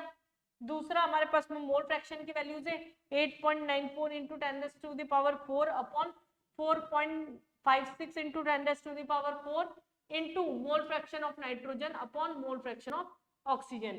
कट रही है वैल्यूज, तो ये हमारे पास में जब सॉल्व करेंगे तो आपका जो आंसर आएगा वो क्या आ जाएगा, 2:1 आ जाएगा। तो ये हमारे पास में कैलकुलेट करने पे वैल्यू आ जाएगी। न्यूमेरिकल्स को समझना बहुत ज्यादा जरूरी है। सॉल्यूशन में जनरली न्यूमेरिकल्स ही आते हैं, लेकिन अगर आपकी किस्मत अच्छी हुई, क्योंकि इस बार केवल 5 इंटीजर बेस्ड क्वेश्चन आ गए, तो जनरली वहां न्यूमेरिकल ही सेट होगा, बाकी थ्योरी बेस्ड क्वेश्चन भी आपका यहाँ से आ सकता है। चलें नेक्स्ट कॉन्सेप्ट पे आते हैं हम यहाँ पर। हेनरीज लॉ के बाद में ये कुछ पोर्शन मैंने आपकी प्रैक्टिस के लिए दिया है, इसका जो पूरे के पूरे नोट्स का लिंक है वो भी मैं आपको शेयर कर दूंगी, जिससे आप उसके से थ्योरी आराम से पढ़ सके, प्लस साथ में जो इनके साथ कुछ क्वेश्चंस मेंशन किए, ये क्वेश्चंस के आंसर्स भी मैंने यहाँ मेंशन कर रखे। अगर आपको इन क्वेश्चंस को सॉल्व करने में, इन क्वेश्चंस को जैसे मैंने एक्सप्लेन किया आपको क्वेश्चंस, उसके बाद में इन क्वेश्चंस को सॉल्व करने में अगर कोई डाउट आता है आप कमेंट सेक्शन में बताइए। हो सकता है मैं वीडियो में एक किसी शॉर्ट में 1-2 मिनट की वीडियो में मैं आपको उसी को शेयर कर दूंगी वीडियो बनाकर, जिससे आपका डाउट जो हो जाए वो सॉल्व हो जाए। ये न्यूमेरिकल प्रैक्टिस के लिए है आपके, तो इन न्यूमेरिकल्स की आप प्रैक्टिस करिएगा। नेक्स्ट हमारे पास में टॉपिक पे आ जाते हैं। नेक्स्ट टॉपिक जो आता है हमारे पास में वो है vapour pressure of the solution, vapour pressure of the solution. चलिएगा समझिएगा, बात करते हैं पहले यहाँ पर vapour pressure of the solution की। वेपर प्रेशर क्या होता है, वेपर प्रेशर पहली बात सबको प्रैक्टिकली पता होगी ये चीज, वेपर्स के थ्रू लगने वाला प्रेशर। जब दो लिक्विड्स को मिक्स किया जा रहा है तो उसमें दोनों लिक्विड्स से मिक्स होने के बाद में कितना वेपर प्रेशर लग रहा है, दैट इज वेपर प्रेशर। अगर हम बात कर रहे हैं यहाँ पर, जैसे अगर मैंने बोला 2 कंपोनेंट्स हैं, ये हमारे पास में 2 कंपोनेंट्स हैं, इनको मिक्स किया गया है यहाँ पर, तो इन दोनों सॉल्यूशंस को मिक्स करने के बाद में इसकी सरफेस पे जो टोटल प्रेशर लग रहा है, यहाँ पर हमने बोला यहाँ पर इसकी सरफेस पे यहाँ जो टोटल प्रेशर लग रहा है दिस इज वेपर प्रेशर, और एक कंपोनेंट के थ्रू जो लग रहा है वो क्या हो जाएगा आपका यहाँ पर पार्शियल प्रेशर हो जाएगा। तो ये तो सिर्फ डेफिनेशन वाली बात हुई। Total pressure exerted by the vapours on the surface of liquid, इसको हमने क्या बोल दिया, वेपर प्रेशर बोल दिया। आराम से तुम लोग तो पॉज कर करके देखो, लेकिन ये 2 से 3 घंटे में अगर आपका एक चैप्टर कंप्लीट हो जाता है तो आपके लिए बहुत ही ज्यादा टाइम बच जाएगा। और इस तरीके से अगर आप लास्ट में भी चैप्टर्स को रिवाइज करके जाते हैं तो आप आराम से पेपर के अंदर +4 की बारिश अपने ऊपर ले सकते हैं। चलें, वेपर प्रेशर की अगर हम बात करें, वेपर प्रेशर हम क्या बोल रहे हैं, टोटल वेपर्स के थ्रू जो प्रेशर लग रहा है एक कंपोनेंट से लग रहा है पार्शियल प्रेशर। अब यहाँ पर भी हमें फर्स्ट टॉपिक हमने पढ़ा कंसंट्रेशन ऑफ सॉल्यूशन, फिर दूसरा टॉपिक पढ़ा हमने सॉल्युबिलिटी ऑफ द सॉल्यूशन, तीसरा टॉपिक जो हम पढ़ रहे हैं यहाँ पर vapour pressure of the solution, उसके अंदर भी 2 केस पढ़ने हमें, जब हम यहाँ पर किसको डिसॉल्व कर रहे हैं, लिक्विड को लिक्विड में डिसॉल्व कर रहे हैं। पहला केस हम ये लेके चल रहे हैं, दूसरा केस लेके चलेंगे जब सॉलिड को लिक्विड में डिसॉल्व कर रहे हैं। जब हम लिक्विड को लिक्विड में डिसॉल्व कर रहे हैं तो इस केस के अंदर हमारे पास में वेपर प्रेशर जो होगा किसी भी सॉल्यूशन का, वो क्या होगा, उसे हमें कैलकुलेट करना है, और उसको कैलकुलेट कर रखा है आपके रॉयल्स लॉ से। रॉयल्स साहब ने क्या बोला, इसको समझ लेते हैं। मैं आपका ये डायग्राम वापस बना देती हूँ जिससे आपको थोड़ा क्लियर दिख जाए। अगर हम बात कर रहे हैं यहाँ पर, ये पहला कंपोनेंट आपका कोई सॉल्यूशन, ये दूसरा सॉल्यूशन हो गया आपका, और इन दोनों को मिक्स किया हमारे पास में एक कंटेनर में। जब 2 वॉलेटाइल लिक्विड को मिक्स किया जा रहा है, हम मान लें इसका पार्शियल प्रेशर क्या है, एक ए है, इस कंपोनेंट का पार्शियल प्रेशर क्या है आपका पीवी नॉट ए। इन दोनों को जब मिक्स किया गया है यहाँ पर, तो यहाँ पर टोटल प्रेशर जो होगा वो कितना लगेगा, यहाँ पार्शियल प्रेशर सॉल्यूशन में पी ए हो गया, इसका मोल फ्रैक्शन एक्स से हो गया, यहाँ पार्शियल प्रेशर बी हो गया, और इसका मोल फ्रैक्शन जो हो गया आपका वो बी हो गया। हमने 2 वॉलेटाइल लिक्विड्स को मिक्स किया, लाइक अल्कोहल और वाटर को मिक्स किया। जब इन दोनों को मिक्स किया तो उस कंडीशन में टोटल सॉल्यूशन का वेपर प्रेशर कितना होगा, इसे हमें कैलकुलेट करना है, जिसको हमें बताया रॉयल्स लॉ के थ्रू। रॉयल्स लॉ के थ्रू क्या बोला, जब 2 या 2 से ज्यादा वॉलेटाइल लिक्विड को मिक्स किया जाता है तो एक कंपोनेंट का जो पार्शियल प्रेशर होगा वो उसके मोल फ्रैक्शन के डायरेक्टली प्रोपोर्शनल होगा। Partial pressure of a component is directly proportional to its mole fraction. Partial pressure directly proportional to mole fraction, इसका मतलब proportional हटा के क्या लगा दिया, PA नॉट लगा दिया। सिमिलरली PB क्या हो जाएगा, PB नॉट X से हो जाएगा। और अगर हम यहाँ पर टोटल प्रेशर की बात कर रहे हैं, P टोटल की बात कर रहे हैं, तो वो क्या होगा, PA प्लस PB। तो हम इसे क्या लिख सकते हैं, PA not XA plus PB not XB लिख सकते हैं। दोनों की वैल्यू पुट कर दी, तो फाइनल जो हमारे पास में टोटल प्रेशर आ रहा है वो क्या आ गया आपका, partial pressure of a component in the solution plus partial pressure of another component in the solution. और इन द सॉल्यूशन क्या है हमारे पास में, पीए और पीबी। प्योर कंपोनेंट क्या है, पीए नॉट और पीबी नॉट।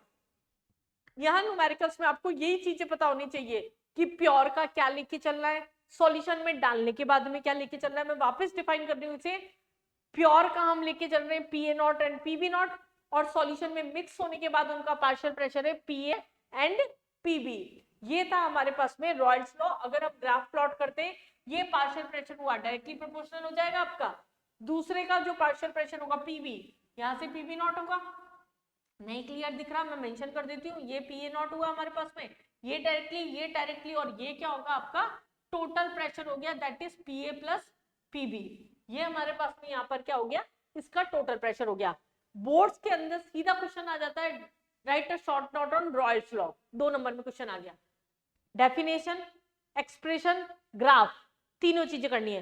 कंपटीशन के अंदर यहाँ से न्यूमेरिकल्स आता है जनरली। अगर न्यूमेरिकल आता है तो आपको या फिर इसके बेस पे जो आइडियल नॉन आइडियल सॉल्यूशन है उस बेस का क्वेश्चन आता है। पूरे चैप्टर को हमें इस तरीके से पढ़ना है, जो स्पेशली 12th के बच्चे हैं वो 12th के एनसीईआरटी भी साथ में सॉल्व कर ले, मेंस के सारे पीवाईक्यू भी सॉल्व कर ले, तो हम पूरे डन हो जाए इस चैप्टर को लेके। हमें इस चैप्टर में से एक भी नंबर नहीं कटने देना है, इस तरीके से इस चैप्टर को तैयार करिए। चलें, यहाँ पर हमारे पास में दूसरा रॉयल्स लॉ की कंडीशन के एग्जांपल्स बता रहे हैं। एन एक्सेन एन एक्टेन मोल फ्रैक्शन ए का वेपर फेज के अंदर अगर हम बात करते हैं, अगर अभी तक हमने क्या बात करी लिक्विड फेज के अंदर, जब दो वॉलेटाइल लिक्विड को मिक्स किया जा रहा है। लेकिन लिक्विड को मिक्स करने के बाद में जब वो अपने वेपर फेज में है, मैं समझा देती हूँ आपको मैं क्या बोल रही हूँ। अगर दो वॉलेटाइल लिक्विड को मिक्स करें तो यहाँ पार्शियल प्रेशर ए था, इसका मोल फ्रैक्शन ए था, और यहाँ पार्शियल प्रेशर बी था और इसका मोल फ्रैक्शन बी था। और वेपर फेज में अगर हम बात कर रहे हैं, इसका मोल फ्रैक्शन ए मान लो और मोल फ्रैक्शन वाई बी मान लो। अगर हम इसकी बात कर रहे हैं, इससे रिलेटेड पेपर में मेंस के अंदर न्यूमेरिकल रिपीटेड आ रहे हैं, आपको ये ध्यान रखना पड़ेगा। पार्शियल प्रेशर ऑफ वाई ए जो होगा वो क्या होगा, ए का जितना पार्शियल प्रेशर है अपॉन टोटल प्रेशर।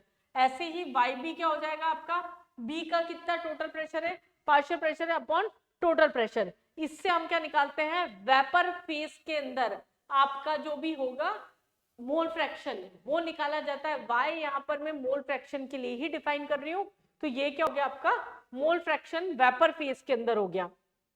इसी को हमने यहाँ पर एक्सप्लेन कर रखा है केवल। फिर तीसरा हमारे पास में आता है, सेकंड जो आता है यहाँ पर रॉयल्स लॉ में, सेकंड कंडीशन जो आती है यहाँ पर,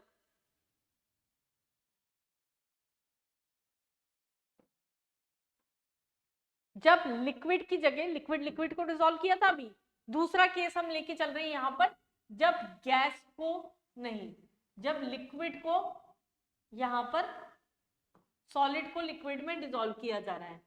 सॉलिबिलिटी हम बात कर रहे हैं सॉलिड इन लिक्विड, ये हमारे पास में बात कर रहे हैं सॉलिड इन लिक्विड की। तो इस केस में समझो सॉलिड तो क्या होते हैं, हमेशा नॉन वॉलेटाइल होते हैं।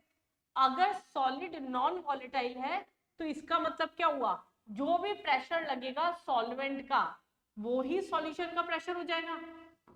और रॉयल्स लॉ के अकॉर्डिंग हमने क्या बोला, सॉल्यूशन का सॉल्वेंट का क्या होगा, partial pressure of solvent into mole fraction of solvent. तो यहां से जो टोटल प्रेशर होगा वो क्या करेगा, कंप्लीटली सॉल्वेंट पे डिपेंड करेगा। तो हमने वेपर फेज में भी दो कंडीशंस पढ़ी, जब गैस को लिक्विड में डिसॉल्व नहीं कर रहे हैं, हम बात कर रहे हैं सॉलिड को लिक्विड में डिसॉल्व कर रहे हैं और लिक्विड को लिक्विड में डिसॉल्व कर रहे हैं। पहला केस क्या पढ़ा था हमने अभी यहाँ पर, जब हमने लिक्विड को लिक्विड में डिसॉल्व किया, जिसको टोटल प्रेशर को रॉयल्स लॉ से एक्सप्लेन किया। और दूसरा हमारे पास में पड़ा, जब सॉलिड को लिक्विड में डिसॉल्व किया तो जो भी सॉल्यूशन का प्रेशर होगा वही हमारे पास में क्या आ जाएगा, सॉल्वेंट का जो प्रेशर होगा वही सॉल्यूशन का प्रेशर आ जाएगा, क्योंकि सॉलिड जो होते हैं वो क्या होते हैं, नॉन वोलेटाइल। कोई डाउट कोई दिक्कत अगर यहाँ तक आ रही है तो एक बार आप मेरे को कमेंट सेक्शन में कुछ क्वेरीज कर सकते हैं, और उसके बाद में हम आगे बढ़ते हैं इसी से रिलेटेड। जैसे हमने अब गैसेस स्टेट तो काफी बच्चों ने पढ़ना ही छोड़ दिया, क्योंकि एडवांस में बचा है आपका केवल वो। अगर आपने पढ़ रखा है तो ठीक है, अदरवाइज आपको पता होगा आइडियल और नॉन आइडियल गैसेस, इतना तो पता होगा। PV is equal to nRT जो होता है वो आइडियल होता है, जो उसको फॉलो नहीं करता वो नॉन आइडियल गैस होती है। सिमिलरली यहाँ पर हमारे पास में आता है ideal solution and non ideal solution. ये आता है आपका वापस थ्योरेटिकल पोर्शन, लेकिन आपको ये बिल्कुल क्लियर होना चाहिए आइडियल और नॉन आइडियल सॉल्यूशन क्या होते हैं। आइडियल और नॉन आइडियल सॉल्यूशन को हम तीन तरीके से डिफाइन कर रहे हैं। एक तो इंटरमोलिकुलर फोर्स ऑफ अट्रैक्शन के बेसिस पर, दूसरा रॉयल्स लॉ के बेसिस पर, और तीसरा मिक्सिंग के बाद में उसके वॉल्यूम या एंथैल्पी में कोई चेंज आ रहा है या नहीं आ रहा। तीन पैरामीटर्स के बेसिस पर हम आइडियल और नॉन आइडियल सॉल्यूशन को बताते हैं। बेटा देखें, पूरे साल करी हमने जम के मस्ती या फिर एंटरटेनमेंट किया, घूमते फिरते पढ़ाई करी है, लेकिन अभी क्यों मैं मजे मस्ती नहीं कर रही, क्यों मैं कोई डिस्ट्रैक्शन नहीं दे रही हूँ आपको, या क्यों मैं कोई भी जोक नहीं मार रही हूँ बीच में, क्योंकि अब आपका बहुत ही ज्यादा क्रूशियल टाइम चल रहा है। इस टाइम पे भी अगर आपने एंटरटेनमेंट ढूंढा तो आपकी लाइफ एंटरटेनमेंट बन के रह जाएगी बेटा। इस टाइम पे हमें पॉइंट टू पॉइंट कम से कम टाइम में मैक्सिमम कंटेंट लेके पढ़ते जाना है केवल, ठीक है। इसीलिए आप वन शॉट दिख रहे हैं, क्योंकि आप सोच रहे हैं कम से कम टाइम के अंदर हमारा मैक्सिमम कंटेंट, तो हम टाइम वेस्ट नहीं करेंगे बीच बीच में। अगर आपको लग रहा है कि नहीं मैम तो पढ़ाती जा रही थोड़ा बोरियत लग रहा है, तो ये टाइम नहीं है बेटा। मस्ती चलती क्लास में, मजे चलते हैं, बहुत कर ली हमने, लेकिन ये टाइम नहीं है अभी आपका कि जब आप बहुत मजे मारे। चले रॉयल्स लॉ, रॉयल्स लॉ के अंदर यहाँ पर क्या बोला, टोटल प्रेशर जो होता है वो क्या है, पीए प्लस पीवी हमारे पास में।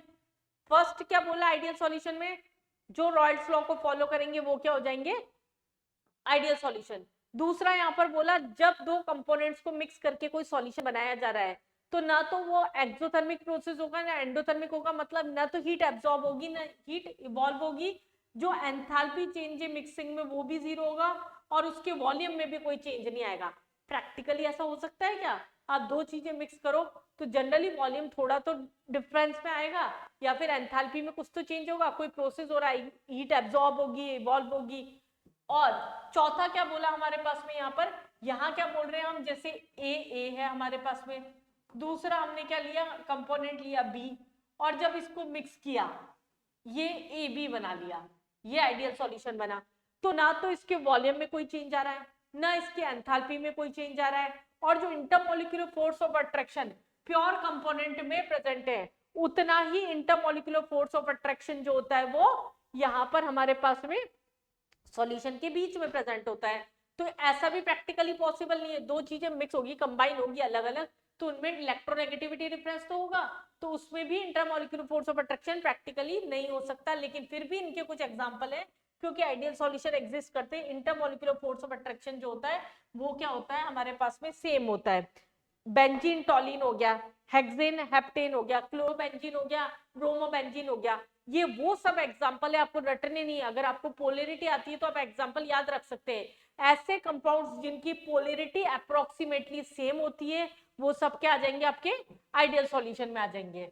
और नॉन आइडियल सॉल्यूशन क्या होते हैं आपके, नॉन आइडियल सॉल्यूशंस जो हो गए वो क्या हो गए हमारे पास में, ऐसे सॉल्यूशन जो रॉयल्स लॉ को फॉलो नहीं करेंगे, जिसके एंथैल्पी में और वॉल्यूम में चेंज आएगा। ये तो मेरे साथ साथ या मेरे से पहले आप खुद ही देख ले बोल पा रहे होंगे, क्योंकि एक चीज जो हो रही है दूसरी चीज क्या होगी, नहीं होगी। और तीसरा क्या हो गया, इंटरमोलिक्यूलर फोर्स ऑफ अट्रैक्शन ए के बीच में और बी के बीच में जितना है उतना ही हमारे पास में ए बी में नहीं होगा। अब नहीं होगा तो यहाँ चेंज हो जाते हैं, enthalpy not equal to zero, not equal to zero, यहाँ पर रॉयल्स लॉ को फॉलो नहीं कर रहा है, नॉट इक्वल टू सब दिख रहा है आपको यहाँ पर। तो ये हमारे पास में क्या हो गए, स्टेटमेंट हो गए। अब उसी के बेसिस पर हमारे पास में क्या है, दो टाइप के हमारे पास में होते हैं, ये डिफरेंस हो गए दोनों, बोर्ड में आता है सीधा लिखते हो, कंपटीशन के अंदर अगर किसी थ्योरी बेस्ड क्वेश्चन आ गया तो सीधा टिक मारने वाले क्वेश्चन हो गए। इकट्ठे पॉइंट आपको यहाँ पर लिख के दे रखे हैं, आइडियल और नॉन आइडियल में डिफरेंस। अब नॉन आइडियल सॉल्यूशन भी क्या है, दो टाइप का हो गया। यहाँ से बात को थोड़ा सा ध्यान से समझना वापिस, अगर हमारे पास में ये सॉल्यूशन जो बना है, ठीक है, जो सॉल्यूशन बना है, वापस मुझे एक बार ड्रॉ ही करनी पड़ेगी कंडीशन, तो ये ए बी था आपका, ये बी था और ये ए था, ये हमारे पास में था। अब ये जो सॉल्यूशन यहाँ पर बन गया है, इस सॉल्यूशन के अंदर इंटरमोलिक्यूलर फोर्स ऑफ अट्रैक्शन या तो ज्यादा होगा या कम होगा, उसके बेसिस पर हमने इसको डिफाइन कर रखा है negative and positive deviation of Royals law, positive division and negative division of Royals law, ये हमने यहाँ पर डिफाइन कर रखा है। क्या होता है नेगेटिव डिवीजन और क्या होता है आपका positive division, positive division and negative division. अगर हमारे पास में जो सॉल्यूशन बना, ध्यान से समझना, एक तो प्योर के अंदर ही स्ट्रॉन्ग फोर्स ऑफ अट्रैक्शन है, अब जो बना सॉल्यूशन उसमें जो मॉलिक्यूल्स के बीच में अगर फोर्स ऑफ अट्रैक्शन स्ट्रॉन्ग है, तो इसका मतलब जो वेपर प्रेशर है, टोटल जो वेपर प्रेशर रॉयल्स लॉ का आ रहा था वो उसके कंपेयर में तो कम वेपराइज होगा, तो कम वेपर प्रेशर बनेगा, तो जो वैल्यू आएगी वो क्या आएगी, कम आएगी। तो अगर सॉल्यूशन का रॉयल्स लॉ के कंपेयर में टोटल प्रेशर जो है हमारे पास में वो क्या आ रहा है हमारे पास में, इंटरमोलिक्यूलर फोर्स ऑफ अट्रैक्शन ज्यादा है, तो वेपर्स कम बनेंगे तो प्रेशर भी कम लगेगा, तो इसको हमने क्या बोल दिया, negative deviation of Royals law बोल दिया। पी टोटल जो है हमारे पास में वो क्या आ रहा है हमारे पास में यहाँ पर कम आ रहा है। डेल्टा एच मिक्सिंग का और वॉल्यूम जो होगा वो भी क्या होगा, जीरो के कंपेयर में कम होगा, मतलब नेगेटिव होगा। इसका मतलब यहाँ पर क्या होगा, एक्सोथर्मिक प्रोसेस होगा, यहाँ वॉल्यूम जो होगा चेंज होगा, इंटरमोलिक्यूलर फोर्स ऑफ अट्रैक्शन जो हो रहा है वो वीकर हो रहा है, ए और बी के कंपेयर में वही चीज हुई। सबसे इंपॉर्टेंट चीज है इसके एग्जांपल्स ध्यान रखना, chloroform and acetone, CH3 and benzene, chloroform and diethyl ether, इनको प्योर कंपोनेंट में जितना फोर्स ऑफ अट्रैक्शन प्रेजेंट होगा उतना फोर्स ऑफ अट्रैक्शन अगर हमारे पास में क्या है, नेगेटिव बोला मतलब वेपर प्रेशर कम, अगर वेपर प्रेशर कम इसका मतलब इंटरमोलिक्यूलर फोर्स ऑफ अट्रैक्शन ज्यादा। जब ये कंबाइन हो रहे हैं तो इनका फोर्स ऑफ अट्रैक्शन कंपैरेटिवली ज्यादा होगा एज कंपेयर टू ऐसे कंपोनेंट्स जिसके अंदर हमारे पास ऑलरेडी स्ट्रॉन्ग बॉन्ड है, जैसे वाटर हो गया हमारे पास में हाइड्रोजन बॉन्डिंग प्रेजेंट होती है, अल्कोहल हो गया वाटर हाइड्रोजन बॉन्डिंग प्रेजेंट होती है, एसीटोन हो गया CCl3 हो गया, इथाइल अल्कोहल हो गया, एसीटोन हो गया, इनमें प्योर कंपोनेंट्स में फोर्स ऑफ अट्रैक्शन आपका ज्यादा हो गया। तो बेसिकली या तो आपका आइडियल नॉन आइडियल सॉल्यूशन में डिफरेंस आ जाता है, या फिर हमारे पास में पॉजिटिव और नेगेटिव डिवीजन। अब ग्राफ कैसे हो जाएंगे, एक ग्राफ कम का बना लो, एक ग्राफ ज्यादा का बना लो। अगर यहाँ पर दोनों ग्राफ्स की अगर हम बात कर रहे हैं, रॉयल्स लॉ का ग्राफ क्या था आपका, सीधा ग्राफ था, ये वाला ग्राफ था रॉयल्स लॉ का, और इसमें क्या पॉजिटिव डिवीजन मतलब ओवरऑल वैल्यू क्या आ रही है आपकी पॉजिटिव आ रही है यहाँ पर, और नेगेटिव का मतलब क्या हो गया, यहाँ ओवरऑल वैल्यू क्या आ रही है आपकी ये नेगेटिव आ रही है। This is negative division of Royals law, this is positive division of Royals law. Done, यहां तक क्लियर हो रहा है आपको, समझ में आ रही है सारी चीज। न्यूमेरिकल यहाँ तक कम बनते हैं, यहाँ तक न्यूमेरिकल्स बनेंगे या तो हेनरीज लॉ पे बनेगा, या रॉयल्स लॉ पे बनेगा, या कंसंट्रेशन टर्म्स में बनेगा। बाकी जो इस अभी तक का पोर्शन चल रहा है वो आपका थ्योरेटिकल चल रहा है। एक और थ्योरी की टर्म हम कॉलिगेटिव प्रॉपर्टीज स्टार्ट करने से पहले लेते हैं, एजियोट्रॉप्स। ये थोड़ी सी टफ टर्म लगती है बच्चों को, लेकिन एक बहुत इजी सी टर्म है, समझिए ध्यान से। एक नंबर में कभी कभी डायरेक्टली भी क्वेश्चन असर्शन रीजन में तो नहीं, डायरेक्ट मल्टीपल चॉइस में आ सकता है। एजियोट्रॉप्स या एजियोट्रॉपिक मिक्सचर क्या होता है, ऐसा कोई भी सॉल्यूशन जहां लिक्विड का जितना कंपोजिशन है उतना ही वेपर का कंपोजिशन है एक पर्टिकुलर टेम्परेचर के ऊपर। ध्यान से समझना, जैसे मैंने एक सॉल्यूशन में 10 डिग्री सेल्सियस फिक्स कर दिया, जितना लिक्विड है उतना ही क्या है हमारे पास में गैसेस का कंपोजिशन है, तो उसको हमने क्या बोल दिया, एजियोट्रॉपिक मिक्सचर बोल दिया। In a binary solution which boils at a particular temperature like a pure liquid is distilled over in the same composition at this temperature is known as, यहाँ पर azeotropic, it is also called as constant boiling mixture। azeotrops को हम और क्या बोलते हैं, constant boiling mixture, जो कि हमारे पास दो टाइप का होता है, एक होता है मिनिमम बॉइलिंग एजियोट्रॉप्स और एक होता है आपका maximum boiling azeotropes. Minimum boiling azeotropes क्या हो जाएंगे आपके, ऐसे एजियोट्रॉपिक मिक्सचर जो कि पॉजिटिव डिवीजन को फॉलो कर रहे हैं, जिसका वेपर प्रेशर ऑलरेडी ज्यादा है तो उसको कम बॉइलिंग पॉइंट प्रोवाइड करना पड़ेगा उसे इक्वल लाने के लिए। तो एक पर्टिकुलर टेम्परेचर, एग्जांपल याद रखना, इतने पर्टिकुलर टेम्परेचर के ऊपर इथेनॉल 95.4% इथेनॉल बाय वॉल्यूम अगर प्रेजेंट है इस पर्टिकुलर टेम्परेचर पर, तो वो क्या हो गया, इथेनॉल जो हो गया वाटर के साथ में एजियोट्रॉपिक मिक्सचर होता है। Similarly maximum boiling azeotropes, maximum boiling azeotropes का मतलब क्या हो गया, जो ऑलरेडी नेगेटिव डिवीजन को फॉलो कर रहे हैं, जिसमें ऑलरेडी हमारे पास में वेपराइज वो ज्यादा हो चुके हैं। नेगेटिव डिवीजन मतलब क्या हो गया, यहाँ पर हमारे पास टोटल प्रेशर जो आ रहा है वो कम आ रहा है, इसका मतलब वो वेपराइज ज्यादा हो रहे हैं, तो हमें कम टेम्परेचर देना पड़ेगा उसे वहां पर लाने के लिए, कांस्टेंट टेम्परेचर पे सेम कंपोजिशन पे लाने के लिए। तो मैक्सिमम बॉइलिंग एजियोट्रॉप्स क्या हो गए हमारे पास में, जिसका बॉइलिंग पॉइंट जो होता है वो हमारे पास में इंडिविजुअल लिक्विड कंपोनेंट के कंपेयर में जो होता है वो क्या होता है यहाँ पर ज्यादा होता है। एग्जांपल HNO3 हो गया आपका 68% नाइट्रिक एसिड है बाय मास अगर हमारे पास में प्रेजेंट है वाटर के साथ में, तो उस कंडीशन के अंदर ये क्या हो गया आपका मैक्सिमम बॉइलिंग एजियोट्रॉप्स का एग्जांपल हो गया। This is all about theoretical portion. Solution का मैक्सिमम अभी तक हमने क्या किया है, थ्योरी पोर्शन कवर किया है, न्यूमेरिकल पोर्शन इसमें अभी तक बहुत कम आया है। लेकिन अब जो पोर्शन हम स्टार्ट करने वाले जिससे मेन क्वेश्चन आता है, अगर बोर्ड्स की मैं बात करूं या फिर मैं नीट की बात करूं या फिर मैं मेंस की बात करूं, आपका जो न्यूमेरिकल सेक्शन आएगा वो यहाँ से होगा ही होगा। बोर्ड्स में एक न्यूमेरिकल इस टॉपिक से, दैट इज कॉलिगेटिव प्रॉपर्टी, इससे आपका होता ही होता है। उसके अलावा मेंस और नीट में भी डायरेक्टली न्यूमेरिकल्स जो जनरली आते हैं वो आपके यहीं से बैठते हैं कॉलिगेटिव प्रॉपर्टी से। यहां तक डन करके एक बार रिकॉल करके रिवाइज करके फिर हम आगे के टॉपिक पे बढ़ेंगे, दैट इज कॉलिगेटिव प्रॉपर्टी। आप 1 मिनट का ब्रेक ले सकते हैं यहाँ। जी हाँ, 1 मिनट के ब्रेक के बाद में हम स्टार्ट करते हैं वापस कॉलिगेटिव प्रॉपर्टीज। कॉलिगेटिव प्रॉपर्टीज जैसा कि मैंने आपको बोला मोस्ट इंपॉर्टेंट पोर्शन है इस चैप्टर का, तो कॉलिगेटिव प्रॉपर्टीज को हमें ध्यान से समझना है। पहली चीज तो आपकी कॉलिगेटिव प्रॉपर्टीज होती क्या है, ऐसी प्रॉपर्टीज, डेफिनेशन समझे पहले। ऐसी प्रॉपर्टीज केमिस्ट्री में तो देखो जितना आप बेसलाइन से जाओगे, जितना आप कॉन्सेप्ट्स को क्लियर करते हुए चलोगे उतना ही आपका स्ट्रांग हो जाएगा पोर्शन।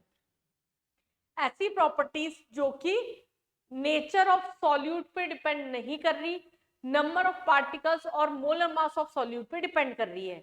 इसको हमने क्या बोल दिया यहाँ पर, कॉलिगेटिव प्रॉपर्टीज बोल दिया। ठीक है, हम क्या बोल रहे हैं यहाँ पर, ऐसी properties which depends on, these are the, mix match हो गई line, these are the properties which depends only on the number of solute particles, ions or molecules in solution but not on the nature of the solute particles or solvent molecules are known as colligative properties। चार colligative properties हमें पढ़नी है यहाँ पर। पहले समझाती हूँ मैं बात को कि क्या बोल रहा है ये। कोई भी अगर हमने सॉल्यूशन लिया यहाँ पर, हमने क्या लिया यहाँ पर, कोई भी सॉल्यूशन लिया, ये हमारे पास में यहाँ पर क्या है, एक वॉलेटाइल सॉल्यूशन है। This is a volatile solution और सॉल्वेंट कुछ भी बोल लो, और इसके अंदर हमने मिलाया है यहाँ पर नॉन वॉलेटाइल सॉल्यूट। अगर किसी भी वॉलेटाइल सॉल्यूशन के अंदर एक नॉन वॉलेटाइल सॉल्यूट अगर ऐड किया जाता है, किसी भी वॉलेटाइल सॉल्यूशन में अगर नॉन वॉलेटाइल सॉल्यूट अगर ऐड किया जाता है, तो उस कंडीशन में उसका कौन कौन सी प्रॉपर्टीज है जो कि इसके मोलर मास के रेस्पेक्ट में चेंज होगी, that are colligative properties. Clear है टर्म? चले आगे, कुछ डाउट आ रहा है पूछ लो, कमेंट करो, ऐसा समझो कि लाइव पढ़ रहे हैं। रिप्लाई आएगा, ऐसा मत सोचो नहीं आएगा, भाई सच्ची में आएगा रिप्लाई। कॉलिगेटिव प्रॉपर्टीज जो है हमारे पास में, ऐसी हमारे पास में प्रॉपर्टीज जो कि नेचर पे डिपेंड नहीं कर रही, नंबर ऑफ पार्टिकल्स और मोलर मास पे डिपेंड कर रही है। अगर हम सबसे पहले वेपर प्रेशर की बात करते हैं, खुद सोचो, पानी का गिलास लिया, पानी के अंदर हमने शुगर डाल दी। अब जब शुगर डाल दी तो उस कंडीशन के अंदर पानी का वेपर प्रेशर ज्यादा होगा, या पानी के अंदर हमने कोई सॉल्यूट डाल दिया उसके बाद में उसका वेपर प्रेशर ज्यादा होगा? जब हम कोई सॉल्यूशन में सॉल्यूट डाल चुके हैं तो इसका मतलब वो कंसंट्रेट होता चला गया। अगर कंसंट्रेट होता गया तो इंटरमॉलिक्यूलर फोर्स ऑफ अट्रैक्शन भी बढ़ता गया। इसका मतलब जो प्रेशर लगेगा वो वॉलेटाइल के कंपेयर में कम लगेगा। तो फर्स्ट प्रॉपर्टी हमारे पास में क्या आएगी यहाँ पर, relative lowering of vapour pressure. Vapour pressure में कितनी डिक्रीमेंट हो रहा है, कितनी कमी आ रही है। अगर हम पानी में शुगर में ऐड कर दें, पानी गर्म कर रहे हैं, एक पानी में शुगर मिला के ऐड कर रहे हैं, ऐसा देखते हो चाय बना रहे कुछ बना रहे हो, शुगर डालते हो, एकदम से क्या हो जाता है, वहां पर वो उबलना बंद हो जाती है। तो हमने अगर नॉन वोलेटाइल कोई सॉल्यूट डाल दिया यहाँ पर, तो क्या होगा, वापस क्या होगा, बॉइलिंग पॉइंट हमें बढ़ाना पड़ेगा। तो किसी नॉन वोलेटाइल सॉल्यूट को डालने के बाद में क्या होगा, बेसिकली एलिवेशन होगा, बॉइलिंग पॉइंट क्या होगा, एलिवेट होगा, मतलब इंक्रीज होगा। बॉइलिंग पॉइंट बढ़ रहा है तो क्या होगा, फ्रीजिंग पॉइंट क्या होगा, कम होगा। तो नेक्स्ट प्रॉपर्टी क्या है, डिप्रेशन इन फ्रीजिंग पॉइंट। और लास्ट प्रॉपर्टी आती है हमारे पास में यहाँ पर ऑस्मोटिक प्रेशर। ऑस्मोटिक प्रेशर जो हो गया हमारे पास में, ऑस्मोसिस जो हो गया वो क्या हो गया आपका, पाई से रिप्रेजेंट कर रहे हैं।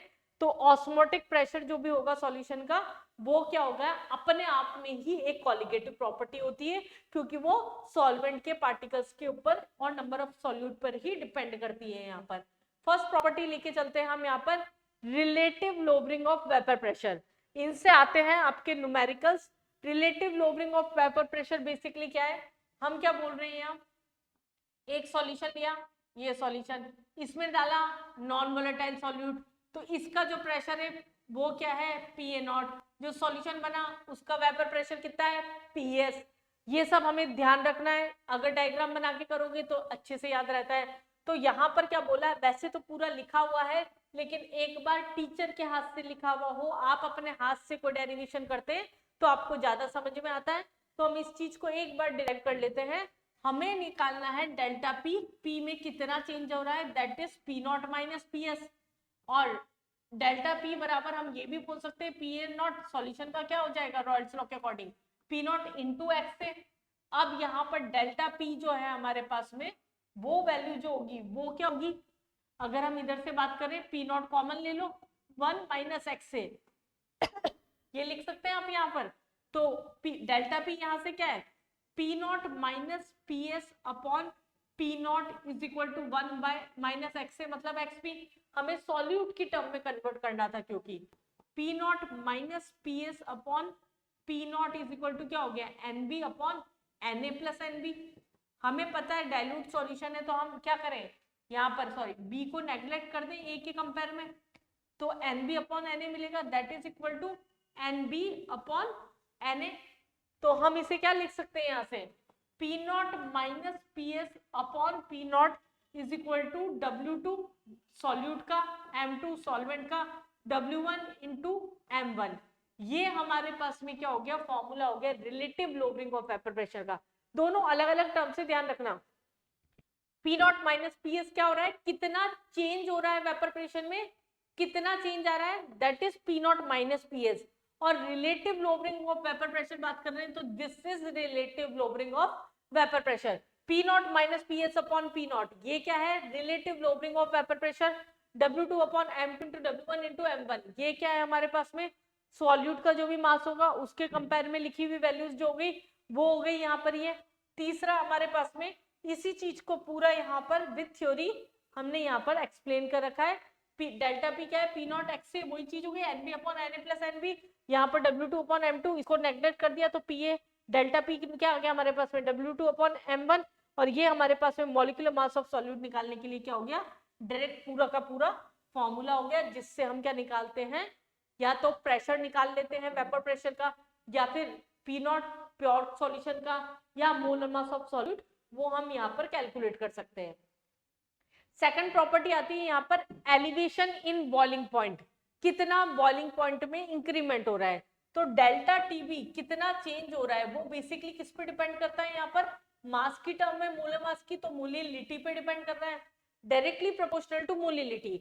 मोलिलिटी में हमने यहाँ डेल्टा टीबी क्या हो जाएगा, अगर हम वही ले लें सॉल्यूशन है यहाँ पर, ये क्या है टीबी नॉट, नॉन वोलेटाइल डाला, उसके बाद में सॉल्यूशन क्या हो गया टीबी हो गया हमारे पास में यहाँ पर।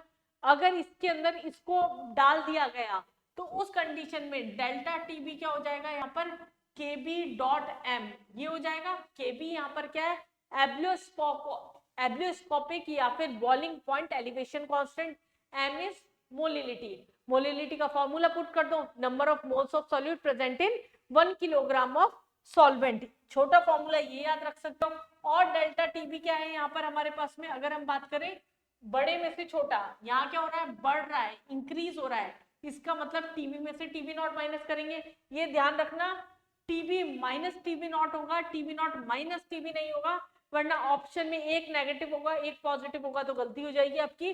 तो ये हमारे पास में क्या है, इसका फॉर्मूला हो गया, ये यहाँ मेंशन करके भी दे रखा है आपका TB minus TB not.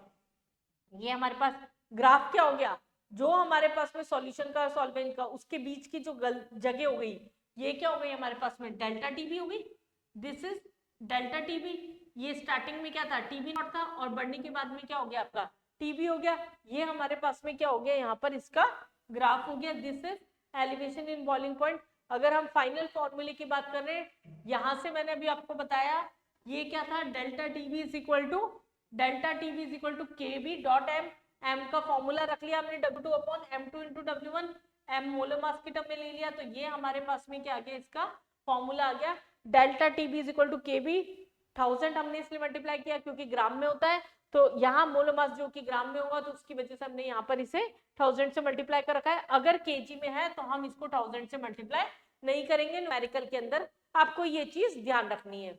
Next elevation in boiling point के बाद में प्रॉपर्टी जो आती है आपकी वो आती है डिप्रेशन इन फ्रीजिंग पॉइंट, कितना कमी आ रही है, डिक्रीमेंट हो रहा है फ्रीजिंग पॉइंट में, उसको हमने क्या बोल दिया depression in freezing point. Again this is also depend upon molality, तो डेल्टा टीएफ क्या हो जाएगा डायरेक्टली प्रोपोर्शनल टू एमएफ हो जाएगा, यहाँ पर केएफ हो जाएगा हमारे पास में, मोलिलिटी पे डिपेंड करेगा, और उसकी जगह हम सीधा का सीधा क्या रख देंगे same formula KF dot M रख देंगे, delta TF is equal to क्या हो गया केएफ डॉट एम हो गया यहाँ से, और molality again W2 upon M2 into W1 into 1000, तो ये हमारे पास में क्या हो गया मोलिलिटी डेल्टा टीएफ क्या हो गया केएफ इंटू 1000 अपॉन दिस, ये हमारे पास में वापस वही फॉर्मूला, बस वहां पर के भी था या केएफ हो गया, हमारा डेल्टा टी भी था या टीएफ हो गया।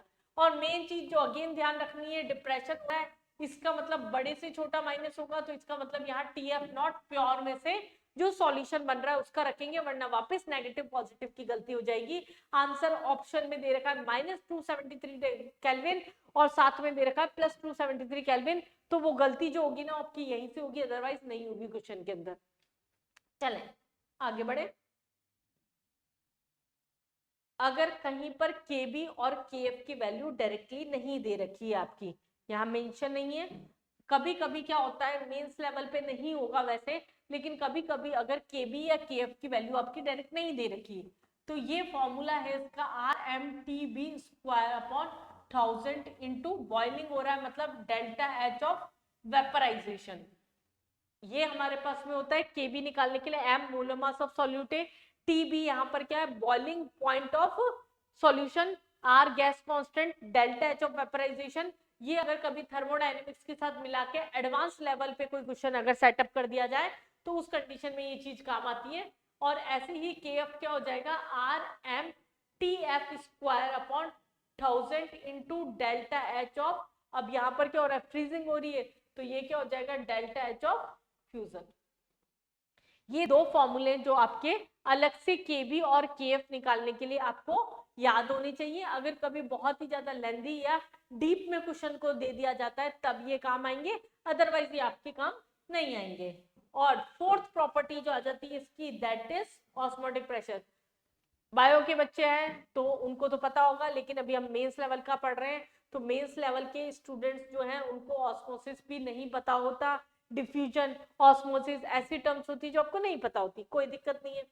ऑस्मोसिस क्या होता है, किसी भी सेमी परमेबल मेम्ब्रेन मतलब जो कुछ ही पार्टिकल्स को फिल्टर कर सकती है, किसी भी सेमी परमेबल मेम्ब्रेन के थ्रू लोअर कंसेंट्रेशन से हायर कंसेंट्रेशन की तरफ सॉल्वेंट पार्टिकल का जो मूवमेंट होता है, इसको हम क्या बोल रहे हैं यहाँ पर ऑस्मोसिस बोल रहे हैं। डेफिनेशन आपको दिख रही clear clear, osmosis the phenomena of net movement of solvent particle through a region of higher concentration of solvent मतलब lower concentration in solution to lower concentration of solvent मतलब higher concentration of solute. Solute और solvent में confuse नहीं होना हमें, दोनों term में मैंने इस डेफिनेशन को डिफाइन कर रखा है। सेमी परमेबल मेम्ब्रेन क्या होती है, एनिमल ब्लैडर की बनी हुई जो होती है एक सिंथेटिक मेम्ब्रेन होती है हमारे पास में। अब ऑस्मोटिक प्रेशर क्या होता है, ऐसा प्रेशर जो उसको प्रिवेंट कर रहा है, जो उसको रोक रहा है ऑस्मोसिस के प्रेशर को, उसको हमने क्या बोल दिया ऑस्मोटिक प्रेशर बोल दिया। ऑस्मोटिक प्रेशर कंसंट्रेशन पे और टेम्परेचर पे डिपेंड करता है, मतलब कंसंट्रेशन और वॉल्यूम है यहाँ पर, तो वॉल्यूम की टर्म क्या थी आपकी मोलिरिटी थी, इसका मतलब पाए। ऑस्मोटिक प्रेशर को हम किससे रिप्रेजेंट कर रहे हैं पाई से, तो पाई किस पे डिपेंड करेगा आपका सी आर टी पे डिपेंड करेगा, प्रोपोर्शनल हटा के आर, और सी यहाँ पर मोलिरिटी, टी आपका क्या हो गया यहाँ पर टेम्परेचर हो गया। तो ऑस्मोटिक प्रेशर बेसिकली क्या हो गया हमारे पास में, छोटा फॉर्मूला याद करना है तो सी आर टी, पर सी आपको याद रखना पड़ेगा मोलिरिटी है, एंड मोलिरिटी क्या होती थी number of moles of solute present in 1 litre of solution. तो हमने अगर इसे वैल्यू पुट कर दी यहाँ पर, तो पाई का जो फॉर्मूला आपका निकल के आ गया, सी की वैल्यू अगर हमने यहाँ पर पुट कर दी, मोलर मास निकालना है तो ये क्या हो गया pi is equal to C R T M, molar mass की टर्म में निकाल रहे हैं इसलिए हमने एम बी यहाँ ले लिया, पाई यहाँ ले लिया। अगर मैं पाई की टर्म में लिखूं तो ये क्या हो गया W2 upon M2 into volume into R into T, अगर ये लीटर में है तो, अगर ml में है तो इसे 1000 से मल्टीप्लाई करना मत भूलना, और जनरली क्वेश्चन में ml में ही होगा तो आपको 1000 से वहां मल्टीप्लाई करना ही होगा क्वेश्चन के अंदर। ऑस्मोटिक प्रेशर है जो, इसमें थ्योरी पार्ट भी आ जाता है वापस। 3 टाइप के सॉल्यूशंस होते हैं ऑस्मोसिस के बेसिस पे, आइसोटोनिक सॉल्यूशन, हाइपरटोनिक सॉल्यूशन और हाइपोटोनिक सॉल्यूशन। ये शायद तक कुछ कुछ सुने होंगे आप लोगों ने। यहाँ हमारे पास में क्या होता है आइसोटोनिक सॉल्यूशन, हाइपरटोनिक सॉल्यूशन और हाइपोटोनिक सॉल्यूशन। आइसोटोनिक सॉल्यूशन क्या होते हैं, ऐसे सॉल्यूशन जहां पर सेमी परमेबल मेम्ब्रेन के दोनों तरफ ऑस्मोटिक प्रेशर जीरो हो जा इक्वल हो जाता है। हम क्या बोल रहे हैं यहाँ पर, जो सेमी परमेबल मेम्ब्रेन है वहां पाई 1 इज इक्वल टू पाई 2 मतलब कंसंट्रेशन जो होगा सेमी परमेबल मेम्ब्रेन की तरफ दोनों तरफ जो होगा वो सेम होगा, उसको हमने क्या बोल दिया यहाँ पर आइसोटोनिक सॉल्यूशन बोल दिया। एक होता है हाइपरटोनिक सॉल्यूशन और एक होता है आपका हाइपोटोनिक सॉल्यूशन। तो दोनों तीनों ले लेते हैं हम एक बार। आइसोटोनिक में क्या बोल रही हूँ यहाँ पर, सेमी परमेबल मेम्ब्रेन के दोनों तरफ पाई 1 इज इक्वल टू पाई 2 है मतलब C1 is equal to C2 है, दिस इज आइसोटोनिक सॉल्यूशन। अगर किसी भी हाईली कंसेंट्रेटेड सॉल्यूशन में किसी को भी सेल को डाला जाए, हम बोल रहे हैं किसी भी हाईली कंसेंट्रेटेड सॉल्यूशन के अंदर हमने किसी भी सेल को डाल दिया, तो जो होगा हायर कंसेंट्रेशन से यहाँ पर लोअर कंसेंट्रेशन से क्या होगा हायर कंसेंट्रेशन की तरफ सॉल्वेंट का पार्टिकल का मूवमेंट स्टार्ट हो जाएगा, तो जो सेल होगा वो क्या होगा, श्रिंक हो जाएगा। तो यहाँ क्या होगा, सेल में श्रिंकेज हो जाता है। जैसे अगर मैं बात करूं, दिस इज हाइपरटोनिक सॉल्यूशन। अगर मैंने एसिड के अंदर किशमिश डाल दी, किशमिश समझते हैं आप, खाते होंगे घर पे, काजू बादाम के साथ में खाते होंगे, तो अगर हमने उसको डाल दिया तो वो क्या हो जाएगी, पूरी सिकुड़ जाएगी, पूरी श्रिंक हो जाएगी। क्यों? क्योंकि वहां पर क्या होगा, अंदर का सॉल्वेंट पार्टिकल का कंसेंट्रेशन कम है एज कंपेयर टू एसिड। तो लोअर से हायर कंसेंट्रेशन की तरफ जो होगा सॉल्वेंट पार्टिकल का मूवमेंट होता है। बट अगर हम बात करें हाइपोटोनिक सॉल्यूशन, जैसे अगर उसी किशमिश को मैंने पानी में डाल दिया तो वो क्या होगी, स्वेल कर जाएगी, फूल जाएगी। जो वाटर है वो क्या है, लोअर कंसेंट्रेशन का। जो अब किशमिश के अंदर आपका सॉल्वेंट है वो लोअर कंसेंट्रेशन का नहीं है, हायर कंसेंट्रेशन का है, तो मूवमेंट हो जाएगा लोअर टू हायर। तो यहाँ पर क्या होगा, सेल के अंदर क्या होगी, स्वेलिंग आ जाएगी। सबकी डेफिनेशंस हमने यहाँ पर लिख रखी है, डेफिनेशंस लिखने में हम टाइम वेस्ट नहीं करेंगे। हाइपरटोनिक सॉल्यूशन, हाइपोटोनिक सॉल्यूशन, यहाँ पर हमने सबकी डेफिनेशंस जो है वो इसके अंदर यहाँ पर ले रखी है।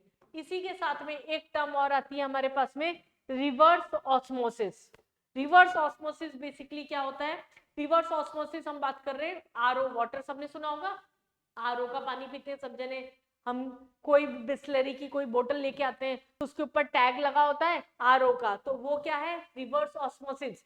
ये इसके प्रिंसिपल का नाम लिखा हुआ होता है आरओ। रिवर्स ऑस्मोसिस के थ्रू क्या होता है, डिसैलिनेशन ऑफ वाटर होता है, वाटर को प्यूरिफाई किया जाता है।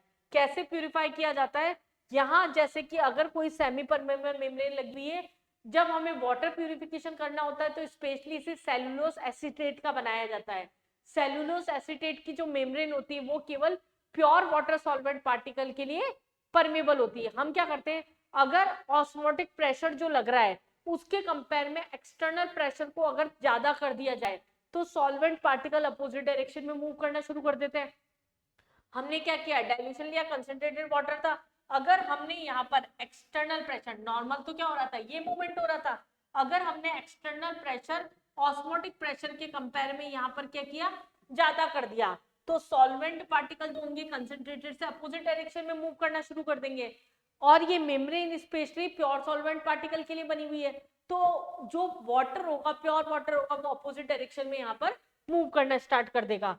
तो सेमी परमेबल मेम्ब्रेन जो होती है वो सी वाटर या सैलाइन वाटर होती है, उसके लिए यूज होती है। यहाँ पर मेंशन नहीं अगर है तो मैं बता दूं, है, बिल्कुल है sir. Cellulose acetate, cellulose acetate ध्यान रखना, सेलुलोज एसीटेट की जो मेम्ब्रेन होती है वो केवल प्योर वाटर सॉल्वेंट पार्टिकल के लिए परमेबल होती है, इसलिए हम आरओ के अंदर हम उसको यूज करते हैं। दिस इज रिवर्स ऑस्मोसिस, जो कि एक एप्लीकेशन पार्ट है आपका ऑस्मोसिस का। देखें, 4 फॉर्मूले पढ़े हमने।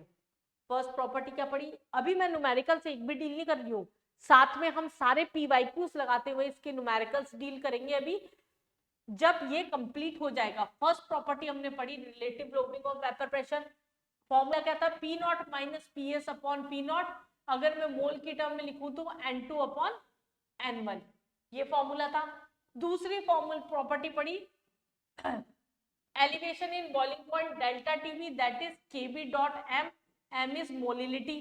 थर्ड फॉर्मूला है हमारे पास में delta TF is equal to KF dot M, M is again molality, and fourth one is pi, that is equal to CRT, C यहाँ पर क्या है, मोलिलिटी। अगर आपको मोलिलिटी और मोलिलिटी के फॉर्मूले अच्छे से याद है और इनको अप्लाई करना आता है तो सीधा सीधा छोटे फॉर्मूले भी याद रख सकते हैं, W2, M2, M1, इसमें कंफ्यूज होने की बजाय इसको अगर हम एलिब्रेट करके लिख रहे हैं तो हम डेल्टा टीबी क्या लिख रहे हैं, KB dot W2 upon M2 into W1 into 1000, अगर ये ग्राम में दे रखा है तो। सिमिलरली यहाँ पर भी वही पुट कर देंगे, पाई के अंदर number of moles of solute of volume into V into R into T हो जाएगा। ये लीटर में अगर बात कर रहे हैं, यहाँ फिर W2 अपॉन M2 रख दो। तो ये 4 फॉर्मूले जो हमने यहाँ पर पढ़े हैं, जो कि 4 क्वालिटेटिव प्रॉपर्टी है, क्वेश्चन आता है इससे, लेकिन मिक्स क्वेश्चन आता है आपका एबनॉर्मल मोलर मास से मिलाकर। एबनॉर्मल मोलर मास क्या है हमारे पास में, ये जो मोलर मास यहाँ आ रहा है, जैसे यहाँ पर भी हम वैल्यू पुट करेंगे W2 अपॉन M2 की, तो ये मोलर मास जो हमारे पास में आ रहा है इसके कंपेयर में जो ऑब्जर्व्ड कैलकुलेटेड की जगह क्या है, ऑब्जर्व्ड मोलर मास है। किसी कंडीशन में, बात सुनना ध्यान से, किसी कंडीशन में अगर ऑब्जर्व और कैलकुलेटिव वैल्यू जो होगी आपकी अलग अलग हो जाए, अगर ऑब्जर्व और कैलकुलेटेड वैल्यू अलग अलग हो जाती है तो उसको हम बोलते हैं एबनॉर्मल मोलर मास। एबनॉर्मल का मतलब ये नहीं है हाथ पैर टूटे हुए उसके या फिर किसी भी तरीके का एरर, उसमें ऐसा कुछ नहीं है, कोई एरर नहीं आया, कोई डिफेक्ट से हम नहीं बोल रहे इसे, हम बोल रहे हैं कैलकुलेटेड और जो हमारे पास में ऑब्जर्व वैल्यू है वो अलग अलग हो, तो उसको हम क्या बोलते हैं, एबनॉर्मल मोलर मास बोलते हैं। यहाँ देखिए, in solution is something calculated by colligative property method, हमारे पास में directly proportional to number of solute and inversely proportional है हमारे पास में, तो उसको हमने क्या बोल दिया, एबनॉर्मल मोलर मास बोल दिया। इसको हम किस तरीके से निकालते हैं, इसको हम निकालेंगे यहाँ पर एक फैक्टर से, that is went half factor. Went Hoff factor क्या है हमारे पास में, आई से रिप्रेजेंट किया जाता है, आई से, this is van't Hoff factor, i से रिप्रेजेंट किया जाता है वेंट ऑफ फैक्टर को। ये बताता है कि सॉल्यूशन में एसोसिएशन हो रहा है या फिर डिसोसिएशन हो रहा है। अगर आई की वैल्यू 1 से कम है इसका मतलब एसोसिएशन हो रहा है, और अगर आई की वैल्यू 1 से ज्यादा है इसका मतलब डिसोसिएशन हो रहा है। किसी भी सॉल्यूशन में अगर एसोसिएशन या डिसोसिएशन आ जाता है तो उस कंडीशन में ऑब्जर्व और कैलकुलेटेड वैल्यू जो होती है आपकी वो अलग अलग आ जाती है। अब आई जो है हमारे पास में वो क्या होता है, हमारे पास में normal molar mass upon abnormal molar mass, पहला फॉर्मूला ये हो गया। दूसरा observe colligative property upon calculated colligative property, दूसरा फॉर्मूला ये हो गया। तीसरा फॉर्मूला आपका हो गया number of moles of particle, यहां पर हमारे पास में आफ्टर एसोसिएशन और डिसोसिएशन कितने हैं और बिफोर एसोसिएशन और डिसोसिएशन कितने हैं। इन तीनों से आपकी आई की वैल्यू अगर 1 से कम आ रही है मतलब एसोसिएशन हो रहा है, 1 से ज्यादा आ रही है इसका मतलब डिसोसिएशन हो रहा है। यहाँ सब लिखा हुआ है डज नॉट डिसोशिएट और डिसोशिएट इक्वल टू 1 है। अगर 1 की वैल्यू कम आ रही है 1 की वैल्यू ज्यादा आ रही है तो उसकी कंडीशन में तीनों में हमारे पास में क्या होगा। नेक्स्ट हमारे पास में, अब जब भी किसी भी क्वेश्चन के अंदर ये बोल दिया जाए, कुछ वर्ड्स आ जाए, ध्यान रखना हमें न्यूमेरिकल्स में ये बात बहुत अच्छी से पता होनी चाहिए कि हमें आई फैक्टर को कब यूज करना है और कब यूज नहीं करना है। हमें आई फैक्टर को कब यूज करना है, जब इस तरह के वर्ड्स आ जाते हैं like association, dissociation, ionisation, dimerisation, तो कोई भी ऐसा वर्ड आ जाता है जिसके अंदर हमें ये पता पड़ रही है सॉल्यूशन में तोड़ा फोड़ी हो रही है या जोड़ा तोड़ी हो रही है। तो कुल मिला के इस तरह के वर्ड्स के टाइम पे हमें क्या करना है, आई फैक्टर को यूज करना है। Relative lowering of vapour pressure का फॉर्मूला ये था हमारे पास में, हमने आई से मल्टीप्लाई कर दिया, फॉर्मूले में ये चेंज आ गया। Delta TV is equal to क्या था, केबी डॉट एम, आई से मल्टीप्लाई कर दिया, डेल्टा टीएफ आई से मल्टीप्लाई कर दिया, पाई इज इक्वल टू आई से मल्टीप्लाई कर दिया। बट इनको करना कब है, ये इंपॉर्टेंट है जब सॉल्यूशन में word association, dissociation, dimerisation, ionisation या कोई भी जोड़ने तोड़ने की बात हो जाती है, इस तरह का कोई भी वर्ड अगर आपका यूज होता है तो उस केस के अंदर हम वर्ड्स यूज करेंगे, यहाँ पर आई फैक्टर यूज करेंगे। अगर नहीं होती तो उस केस में हम नॉर्मल फॉर्मूला यूज करेंगे यहाँ पर। अब एक क्वेश्चन और आ जाता है यहाँ पर कि डिग्री ऑफ आयनाइजेशन कितना होगा या डिसोसिएशन कितना होगा, और डिग्री ऑफ एसोसिएशन जो होगा वो आपका कितना होगा। चल ये भी देख लेते हैं। अगर हम बात कर रहे हैं डिसोसिएशन की, अगर हम बात कर रहे हैं यहाँ डिसोसिएशन की, nth नंबर ऑफ मोल्स में टूट रहा है, स्टार्टिंग में हमारे पास में क्या टाइम 0 है, इसका 1 मोल इसका 0 मोल है, एक टाइम बाद में क्या होगा ये 1 माइनस अल्फा होगा, ये n अल्फा होगा, तो टोटल मोल कितने हो गए 1 minus alpha plus n alpha हो गए। तो हमारे पास number of moles after dissociation कितने अपॉन बिफोर कितने, तो ये आफ्टर कितने हो गए, नंबर ऑफ मोल्स आफ्टर कितने हो गए हमारे पास ये, और इनिशियल कितने हो गए 1, इसकी वैल्यू हमने यहाँ पुट कर दी 1 minus alpha plus N alpha upon 1, तो अल्फा डी डिसोसिएशन क्या हो गया आई माइनस 1 और एन माइनस 1।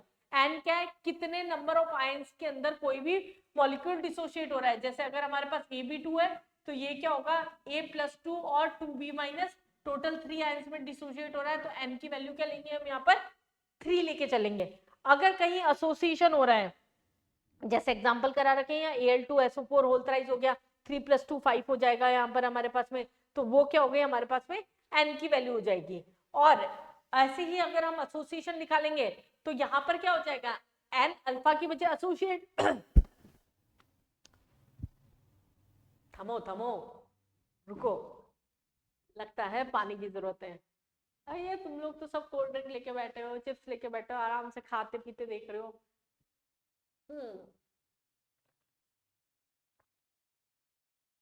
सोचिए थोड़ा एसोसिएशन में क्या होगा।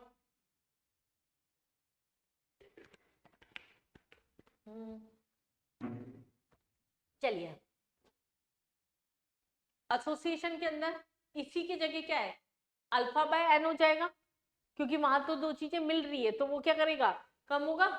तो अगर हम एसोसिएशन की बात कर रहे हैं तो ये क्या है, अल्फा बाय एन हो गया, तो ये क्या हुआ 1 - alpha plus alpha by n हो गया। इसकी वैल्यू भी यहाँ पुट करी तो अल्फा बराबर क्या हो गया, i - 1 1/n - 1। ये हमारे पास में क्या हो गया, अल्फा। अब इन क्वेश्चंस के अंदर जनरली क्या होता है, एसिड ही दे रखा होता है, और आपको पता होना चाहिए, अगर आपको ऑर्गेनिक आती है या आपने हाइड्रोजन बॉन्डिंग भी पढ़ रखी है, तो कार्बोक्सिलिक एसिड अगर दे रखा है जनरली क्वेश्चंस में, आपको एसिटिक एसिड ही मिलेगा जनरली, या फिर बेंजोइक एसिड मिलेगा। तो अगर हमारे पास में इस तरीके से मिलता है, अगर OHA C double bond O है और यहाँ पर R है, इन दोनों के बीच में क्या है हमारे पास में intermolecular force of attraction present होता है, डाइमराइजेशन कर लेते हैं, तो उस कंडीशन में यहाँ n की वैल्यू हमेशा क्या लेके चलनी है, आपको 2 लेके चलनी है। बाकी तो आई फैक्टर हमें जैसे निकालना है वो उसी तरीके से निकलेगा, डाइमर है तो n की वैल्यू 2, ट्राइमर है तो n की वैल्यू 3 लेके चलनी है, और अगर टेट्रामराइजेशन है तो n की वैल्यू हमें 4 लेके चलनी है। तो ये क्या है आपका डिग्री ऑफ एसोसिएशन और डिग्री ऑफ डिसोसिएशन निकालना है, तो उस तरह के क्वेश्चंस के अंदर हमारे पास काम आता है। अब यहां से आपके पीवाईक्यू शुरू हो जाते हैं 2024 के क्वेश्चन से, लेकिन उससे पहले मैं आपको एक दो कॉन्सेप्ट्स और क्लियर कर देती हूँ चैप्टर में। एक पर्टिकुलर पैटर्न क्वेश्चन जहां बहुत गलतियां होती है, अगर कंपैरेटिव क्वेश्चंस आ रहे हैं, जितनी भी क्वालिटेटिव प्रॉपर्टीज है हमारे पास, वो क्या होगी, कंपैरेटिव क्वेश्चन में I × M की डायरेक्टली प्रोपोर्शनल होगी, और मतलब relative lowering of vapour pressure, elevation in boiling point, depression in freezing point और ऑस्मोटिक प्रेशर, ये चारों ही प्रॉपर्टीज क्या होगी, I × M की डायरेक्टली प्रोपोर्शनल होगी। और जो हमारे पास में relative lowering of vapour pressure है, ये जो हमारे पास में कंडीशन है, इसके अंदर क्या होगा, यहाँ पर यहाँ क्या आ रहा है, रिलेटिव लोअरिंग। इसका मतलब अगर वो नॉर्मल कंडीशन के अंदर बढ़ रहा है तो ऐसे घट रहा है। क्वेश्चन में पूछा जाए वेपर प्रेशर या फिर फ्रीजिंग पॉइंट, तो ये दोनों चीजें क्योंकि कम हो रही थी, तो यहाँ पर क्या होगी, इनवर्सली प्रोपोर्शनल। लेकिन नॉर्मली बॉइलिंग पॉइंट पूछा गया या ऑस्मोटिक प्रेशर पूछा गया, तो ये क्या होगी, डायरेक्टली प्रोपोर्शनल। क्या समझाया मैंने इस बात में, दो क्वेश्चन से मैं आपको बताती हूँ इसमें। अगर आपसे पूछा arrange the following in increasing order of relative lowering of vapour pressure, options दे दिए यहाँ 0.1 molar NaCl, 0.1 molar CaCl2 and 0.1 molar Al2SO4 whole thrice. जब भी इस तरह के कंपैरेटिव क्वेश्चन होंगे तो हम इसे 100% डिसोशिएट मान के करेंगे पहली चीज। और इनके अंदर क्या है, डायरेक्टली प्रोपोर्शनल क्या है, अगर मैं यही इसे सॉल्व करती हूँ तो ये क्या है, directly proportional to I × M के, M सब में कॉमन हो गया, तो हमें बस आई फैक्टर देखना है। आई फैक्टर NaCl के लिए कंप्लीटली डिसोशिएट है, तो जो नंबर ऑफ आयंस होते हैं वो ही क्या होता है, यहाँ पर आई फैक्टर होता है। ये चीज ध्यान रखना, अगर कहीं क्वेश्चन में लिखा है 100% डिसोशिएटेड या कंप्लीटली डिसोशिएटेड, इसका मतलब आपका क्या होता है कि जो हमारे पास में आई फैक्टर होगा वो नंबर ऑफ आयंस होंगे। इस चीज को आपको ध्यान रखना रहेगा। तो ये हमारे पास में आई फैक्टर 2 हो गया, ये 3 हो गया, यहाँ पर टोटल क्या हो गया 5 हो गया, Na+Cl-2 Ca+2 2Cl-3 Al2SO4 अभी तोड़ के बता ही रखा था 2Al+3 और 3SO4 2-, तो इसका मतलब ऑर्डर क्या हो गया हमारे पास में C B देन A हो गया। अबाउ क्वेश्चन में ही अगर मैं बात कर रही हूँ, सेकंड क्वेश्चन यही पुट कर दूं, increasing order of vapour pressure पूछा है केवल, एक पूछा केवल relative lowering of vapour pressure, options are same options के साथ में अगर हम आंसर दे रहे हैं तो वेपर प्रेशर अगर अकेली बात की जाती है तो I इंटू एम के इनवर्सली प्रोपोर्शनल होती है, तो ये हमारे पास में क्या हो जाएगा ABC आंसर हो जाएगा। इन दोनों में नेगेटिव ना करके आए, बच्चे जनरली इन दोनों का डिफरेंस नहीं समझते। वेपर प्रेशर अलग चीज है, relative lowering of vapour pressure अलग चीज है, फ्रीजिंग पॉइंट अलग चीज है, डिप्रेशन इन फ्रीजिंग पॉइंट अलग चीज है। अगर हमें पूछा which among the following is colligative property, vapour pressure boiling point लिखा है तो ये कोई कॉलिगेटिव प्रॉपर्टी नहीं है। Relative lowering of vapour pressure, boiling in elevation in boiling point, depression in freezing point और ऑस्मोटिक प्रेशर, ये 4 कॉलिगेटिव प्रॉपर्टी है, जिसमें से ऑस्मोटिक प्रेशर अपने आप में कॉलिगेटिव प्रॉपर्टी है, freezing point, boiling point, vapour pressure ये इंडिविजुअली कोई कॉलिगेटिव प्रॉपर्टी नहीं है। इन टर्म्स का ध्यान रखिएगा। इस तरह के क्वेश्चन बहुत कंफ्यूजिंग भी होते हैं। इवन अभी मैं PYQs जब स्टार्ट करती हूँ 2024 के आपके 2024 के, तो उसमें भी आप इन चीजों में बहुत अटके हुए होते हैं, इनमें नेगेटिव होने के चांस बहुत होते हैं। न्यूमेरिकल्स के कंपेयर में इस तरह के थ्योरी बेस्ड क्वेश्चंस में ज्यादा गलतियां होती हैं। नोट्स रिवाइज करके फिर क्वेश्चन स्टार्ट करिएगा, डायरेक्ट मेरे साथ में देखना मत शुरू कर दीजिएगा। ये है आपके जनवरी एंड अप्रैल अटेम्प्ट के 2024 के जो भी मेंस के PYQ है वो हमने यहाँ पर कवर किए हैं। चलिए क्वेश्चन से स्टार्ट करते हैं। फील आएगा, इतनी देर आपको फील नहीं आ रहा होगा क्वेश्चंस के बिना, जब तक क्वेश्चंस नहीं करेंगे तब तक फील नहीं आएगा, कॉन्फिडेंस नहीं आएगा। फिजिकल केमिस्ट्री का तो गेम ही यही है। और जिन बच्चों को फिजिकल केमिस्ट्री में न्यूमेरिकल्स अटेंड करने में दिक्कत आती है वो एक बार समझिएगा भी ध्यान से कि मैं किसी भी क्वेश्चन को किस तरीके से अप्रोच कर रही हूँ या फिर उसको किस तरीके से इंप्लीमेंट कर रही हूँ। आइडेंटिफाई, पहला क्वेश्चन तो थ्योरेटिकल हो गया, मतलब टेबल में से था आपका, identify the mixture that show positive division from Royals law. Positive division की कंडीशन क्या थी वहां पर कि इंटरमोलिकुलर फोर्स ऑफ अट्रैक्शन जो होता है वो क्या होता है यहाँ पर कम होता है तो वेपर प्रेशर ज्यादा आता है, मतलब प्योर कंपोनेंट का इंटरमोलिकुलर फोर्स ऑफ अट्रैक्शन जो होता है वो वीक होना चाहिए। तो यहाँ हमारे पास में क्या क्या ऑप्शन है, CH-Cl3 एसीटोन नहीं होता, CH3 HCl3 दो ऑप्शन में तो यही आ गया, एसीटोन और CH2 ये दोनों ही हमारे पास में क्या हो गए नॉन-पोलर, सीधा डायरेक्ट टिक करने वाला क्वेश्चन था ये दो, इसमें हमें टाइम खराब नहीं करना था। दूसरा क्वेश्चन हमारे again theory question, a solution of 2 visible liquids showing negative deviation from Raoult's law will have, दो अगर हमारे पास में volatile miscible liquids है showing negative deviation अगर हमारे पास में शो कर रही है तो उस कंडीशन में क्या होगा, क्या क्या ऑप्शन से, पहले तो एक तो वेपर प्रेशर की बात की और बॉइलिंग पॉइंट की बात की है। अगर हमारे पास में नेगेटिव डेविएशन है इसका मतलब वेपर प्रेशर क्या हो रहा था, कम हो रहा था, तो बॉइलिंग पॉइंट क्या हो रहा था, बढ़ रहा था। तो इंक्रीजिंग वेपर प्रेशर हटा दो, इंक्रीजिंग वेपर प्रेशर हटा दो, डिक्रीजिंग वेपर प्रेशर ये ठीक है, लेकिन डिक्रीजिंग हमारे पास अगर यहाँ डिक्रीज हो रहा है वेपर प्रेशर और डिक्रीज बॉइलिंग पॉइंट हटा दीजिए, decreasing vapour pressure and increasing boiling point, ये आपका क्या हो गया फोर्थ ऑप्शन हो गया। बस कॉन्सेप्ट क्लियर रखने थे, हमें थ्योरी बेस्ड भी क्वेश्चन आ रहे हैं, दोनों आपके अप्रैल 2024 के ही क्वेश्चन से। नेक्स्ट क्वेश्चन पे आते हैं हम यहाँ पर, the vapor pressure of pure benzene and methyl benzene at 27 degree Celsius इतना। अब ऐसा नहीं है हम पूरा न्यूमेरिकल कभी भी नहीं पढ़ेंगे, हम स्टेप वाइज न्यूमेरिकल को पढ़ के करेंगे तो ज्यादा बेटर होगा। यहाँ हमारे पास में क्या है, vapour pressure of pure benzene हमने लिख दिया P0 बेंजीन का और PB मिथाइल बेंजीन दे रखा है हमारे पास में, इन दोनों का वेपर प्रेशर दे रखा है 24 एंड हमारे पास में यहाँ दे रखा है 80, और फिर हमें बोल रखा है the mole fraction of methyl benzene in vapour pressure in vapour phase. Methyl benzene का वेपर फेज के अंदर बाय माना था हमने, एक केस स्पेशल केस लिया था यहाँ पर, वो निकालना है इन vapour phase in equilibrium with an equimolar mixture of both liquids.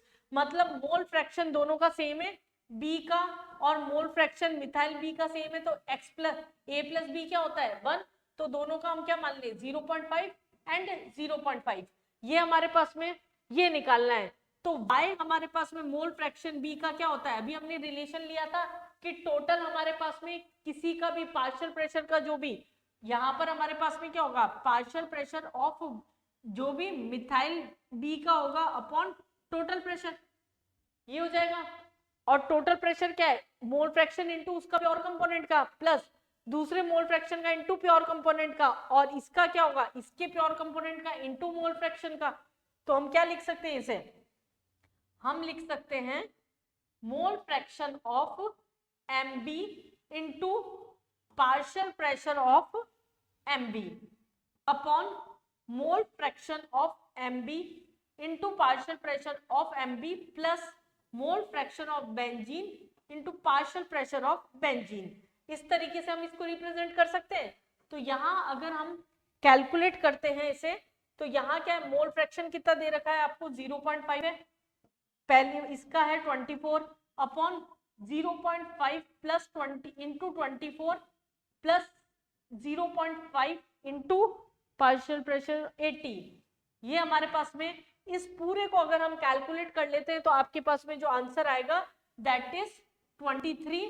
Calculation में टाइम खराब नहीं करूंगी, ये आपका क्या हो गया एक अच्छा क्वेश्चन था। एनसीईआरटी में इस केस को नहीं डिस्कस कर रखा है, तो ये सेकंड केस था जो कि आपका पर्टिकुलर कॉम्पिटिशंस में ही पूछा जाता है।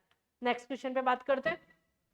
आप कोई भी क्वेश्चन जो आपकी स्क्रीन पे सामने आ रहा है, अगर आप शिद्दत से पढ़े हैं पूरे लेक्चर को तो प्लीज एक बार पहले क्वेश्चन पढ़ के खुद सॉल्व करिए, अगर नहीं होता तो सॉल्यूशन मेरे साथ में देखना शुरू करिए, या फिर 2-3 क्वेश्चन का अप्रोच समझ लीजिए, फिर नेक्स्ट क्वेश्चन से आप स्टार्ट करिए। A solution contains 10 gram of an electrolyte. मैं जैसे क्वेश्चन पढ़ रही हूँ मैं उसके साथ साथ थोड़ा सॉल्यूशन स्टार्ट कर देती हूँ। W2 जो डिसॉल्व किया जाता है वो कितना दे रखा है आपको 10 ग्राम इन 100 ग्राम सॉल्वेंट। W1 की वैल्यू आपको कितनी दे रखी है यहाँ पर 100 ग्राम, और वाटर बॉइल्स एट, मतलब हमें TB सॉल्यूशन का दे रखा है बॉइल हो रहा है वो 100.52 डिग्री सेल्सियस पर।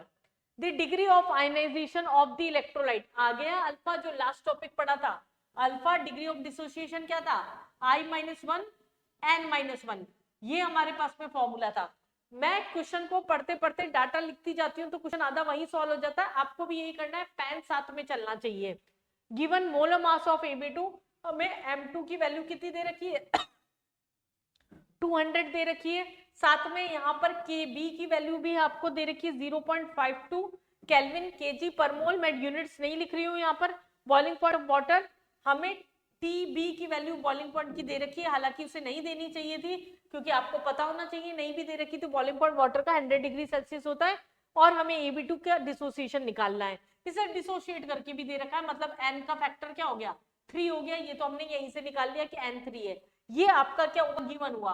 अब हम इसे कैलकुलेट करते हैं, हम फॉर्मूले में पुट करते हैं। डेल्टा टीबी क्या था हमारे पास में टीबी माइनस बॉइलिंग पॉइंट क्या हो रहा था इंक्रीज हो रहा था, मतलब TB minus TB not 100.52 minus 100 is equal to 52 KB. W2 कितना है क्वेश्चन में हमारे पास में 10 ग्राम, मोलर मास कितना है 200 ग्राम इनटू हमारे पास M1 कितना हो गया, यहाँ पर W1 कितना हो गया, M2 की तो जरूरत ही नहीं है, M1 की। W1 भी 100 ग्राम दे रखा है और ग्राम में तो 1000 से मल्टीप्लाई भी कर दो, यहाँ से हमारा क्या निकल जाएगा आई फैक्टर निकल जाएगा। आई फैक्टर निकला यहाँ 0.52, कैलकुलेशन में बहुत इजी थी इसकी तो 0.52, यहाँ पर ये दोनों तो कैंसिल ही हो गए, यहाँ पर ये भी कट रहा है 2 टाइम्स, ये भी पूरे जीरोस कट रहे हैं 1/2, मतलब आई फैक्टर कितना आ गया आपका सीधा 2 आ गया। अब इस आई फैक्टर को यहाँ पुट कर दो तो हमारे पास में अल्फा डी बराबर क्या हो जाएगा 2 - 1 अपॉन n-1 दैट इज 3 - 1, ये क्या हो गया 1/2 दैट इज 0.5 हमारा आंसर आ रहा है। और हमें आंसर में यहाँ बोला था 10⁻⁻1, तो इसको हम क्या लिख दे 5 × 10⁻⁻1 लिख दे, तो इंटीजर बेस्ड क्वेश्चन था, आपका आंसर क्या हो जाएगा यहाँ पर 5 हो जाएगा। नेक्स्ट क्वेश्चन पे आते हैं। देखिए न्यूमेरिकल साथ साथ में करेंगे तो ही मजा आएगा, ऐसे नहीं आएगा क्वेश्चंस करने में मजा। Consider the dissociation of weak acid. जैसे ही डिसोसिएशन वर्ड याद आता है ना, दिखता है ना क्वेश्चन में, तो आपको आई फैक्टर तो क्लिक करना ही चाहिए, वेंटो फैक्टर। एच एक्स हमारे पास में ये दे रखा है, क्या दे रखा है, के ए की वैल्यू दे रखी है आपकी। Dissociation, consider the dissociation of the weak acid H x H plus and A minus के ए की वैल्यू दे रखी है, हमें दे रखा है यहाँ H X is equal to H plus और X minus and K a बराबर हमें क्या दे रखा है यहाँ क्वेश्चन के अंदर 1.2 इंटू 10⁻⁻⁵ ये वैल्यू दे रखी है। के डिसोसिएशन कांस्टेंट, ऑस्मोटिक प्रेशर हमें कितने कंसंट्रेशन में निकालना है यहाँ पर 0 पॉइंट, कंसंट्रेशन दे रखा है 0.03, ये कंसंट्रेशन एक्वस सॉल्यूशन का दे रखा है। टेम्परेचर दे रखा है यहाँ पर 300 केल्विन और हमारे पास में ऑस्मोटिक प्रेशर पूछा है पाई इज इक्वल टू क्या होता है आपका सीआरटी होता है, फॉर्मूला लिख लो पहले। पर कंसंट्रेशन अभी हमारे पास कंप्लीटली नहीं है, हमारे पास में यहाँ के ए की वैल्यू दे रखी थी, के ए बराबर क्या होगा ले लिया, तो के ए की वैल्यू क्या दे रखी है यहाँ 1.2 into 10⁻⁻⁵ 1.2 into 10⁻⁻⁻5 is equal to x square upon, एक टाइम बाद में क्या होगा ये 0.03 माइनस एक्स हो जाएगा, तो ये 0.03 माइनस एक्स हो गया हमारे पास में, तभी ये एक्स हुआ। ये स्टार्टिंग में तो क्या था 0.03, ये 0, ये 0, ये माइनस एक्स हुआ, तो ये इक्विलिब्रियम है। इसको अगर हम नेग्लेक्ट करते बहुत छोटा मान के, तो यहाँ से हमारे पास में एक्स की वैल्यू आ जाएगी। अगर हम इसको पूरे एक्स की वैल्यू को सॉल्व कर रहे हैं, तो एक्स की वैल्यू पे 0.03 में माइनस एक्स को तो आप नेग्लेक्ट करके चलिए, आपकी जो वैल्यू आ जाएगी वो क्या आ जाएगी 6 इंटू 10⁻⁻⁻4 आ जाएगी। ये हमारे पास में क्या है एक्स की वैल्यू आ गई, लेकिन हमारे पास में क्या है इसका कंसंट्रेशन चाहिए। इसका मतलब टोटल कितना हो गया, टोटल क्या है माइनस एक्स प्लस एक्स आता, तो 0.03 प्लस एक्स, तो 0.03 प्लस एक्स, ये वैल्यू कितनी आ गई 0.03 प्लस 6 इंटू 10⁻⁻⁴, ये हमारे पास में क्या आ रहा है इसका कंसंट्रेशन आ रहा है। इस वैल्यू को हमें यहाँ पर पुट करना था, बस क्वेश्चन में इतना सा घुमाव था, बाकी डायरेक्ट फॉर्मूला बेस्ड क्वेश्चन नहीं बनाया इन्होंने, ये अच्छा क्वेश्चन था। 0.03 प्लस 6 इंटू 10⁻⁻⁴ इंटू आर की वैल्यू आपको मेंशन कर दी थी, वरना याद भी होनी चाहिए 0.083 इंटू कैल्विन में दे रखा है टेम्परेचर 300, तो हम इसे सीधा लिख सकते हैं। इस पूरे को अगर आप सॉल्व कर लोगे तो आपका आंसर जो है वो आ जाएगा यहाँ पर 76 इंटू 10⁻⁻2 बार, इंटू 10⁻⁻2 बार। तो ये हमारे पास में क्या हो गया, इसका कैलकुलेशन करने पे आंसर आ गया। तो ये हमारे पास ऑस्मोटिक प्रेशर के साथ में वेंट ऑफ फैक्टर मिला के आपका क्वेश्चन था। नेक्स्ट क्वेश्चन पे आते हैं हम। अब ये ग्राफ देख के डर जाते हो, डरावना थोड़ी ना होता है ग्राफ। हमारे पास में एक तो ग्राफ देख के क्वेश्चन छोड़ने की आदत बिल्कुल छोड़िए, या फिर आपको दिखता है इतना बड़ा सारा क्वेश्चन है तो हम क्वेश्चन को पढ़े ही ना। हो सकता है क्वेश्चन में डाटा बहुत ही कम हो, बहुत इजी क्वेश्चन हो, हम बहुत आसानी से कर सकते हो, एक बार पढ़ के तो देखिए।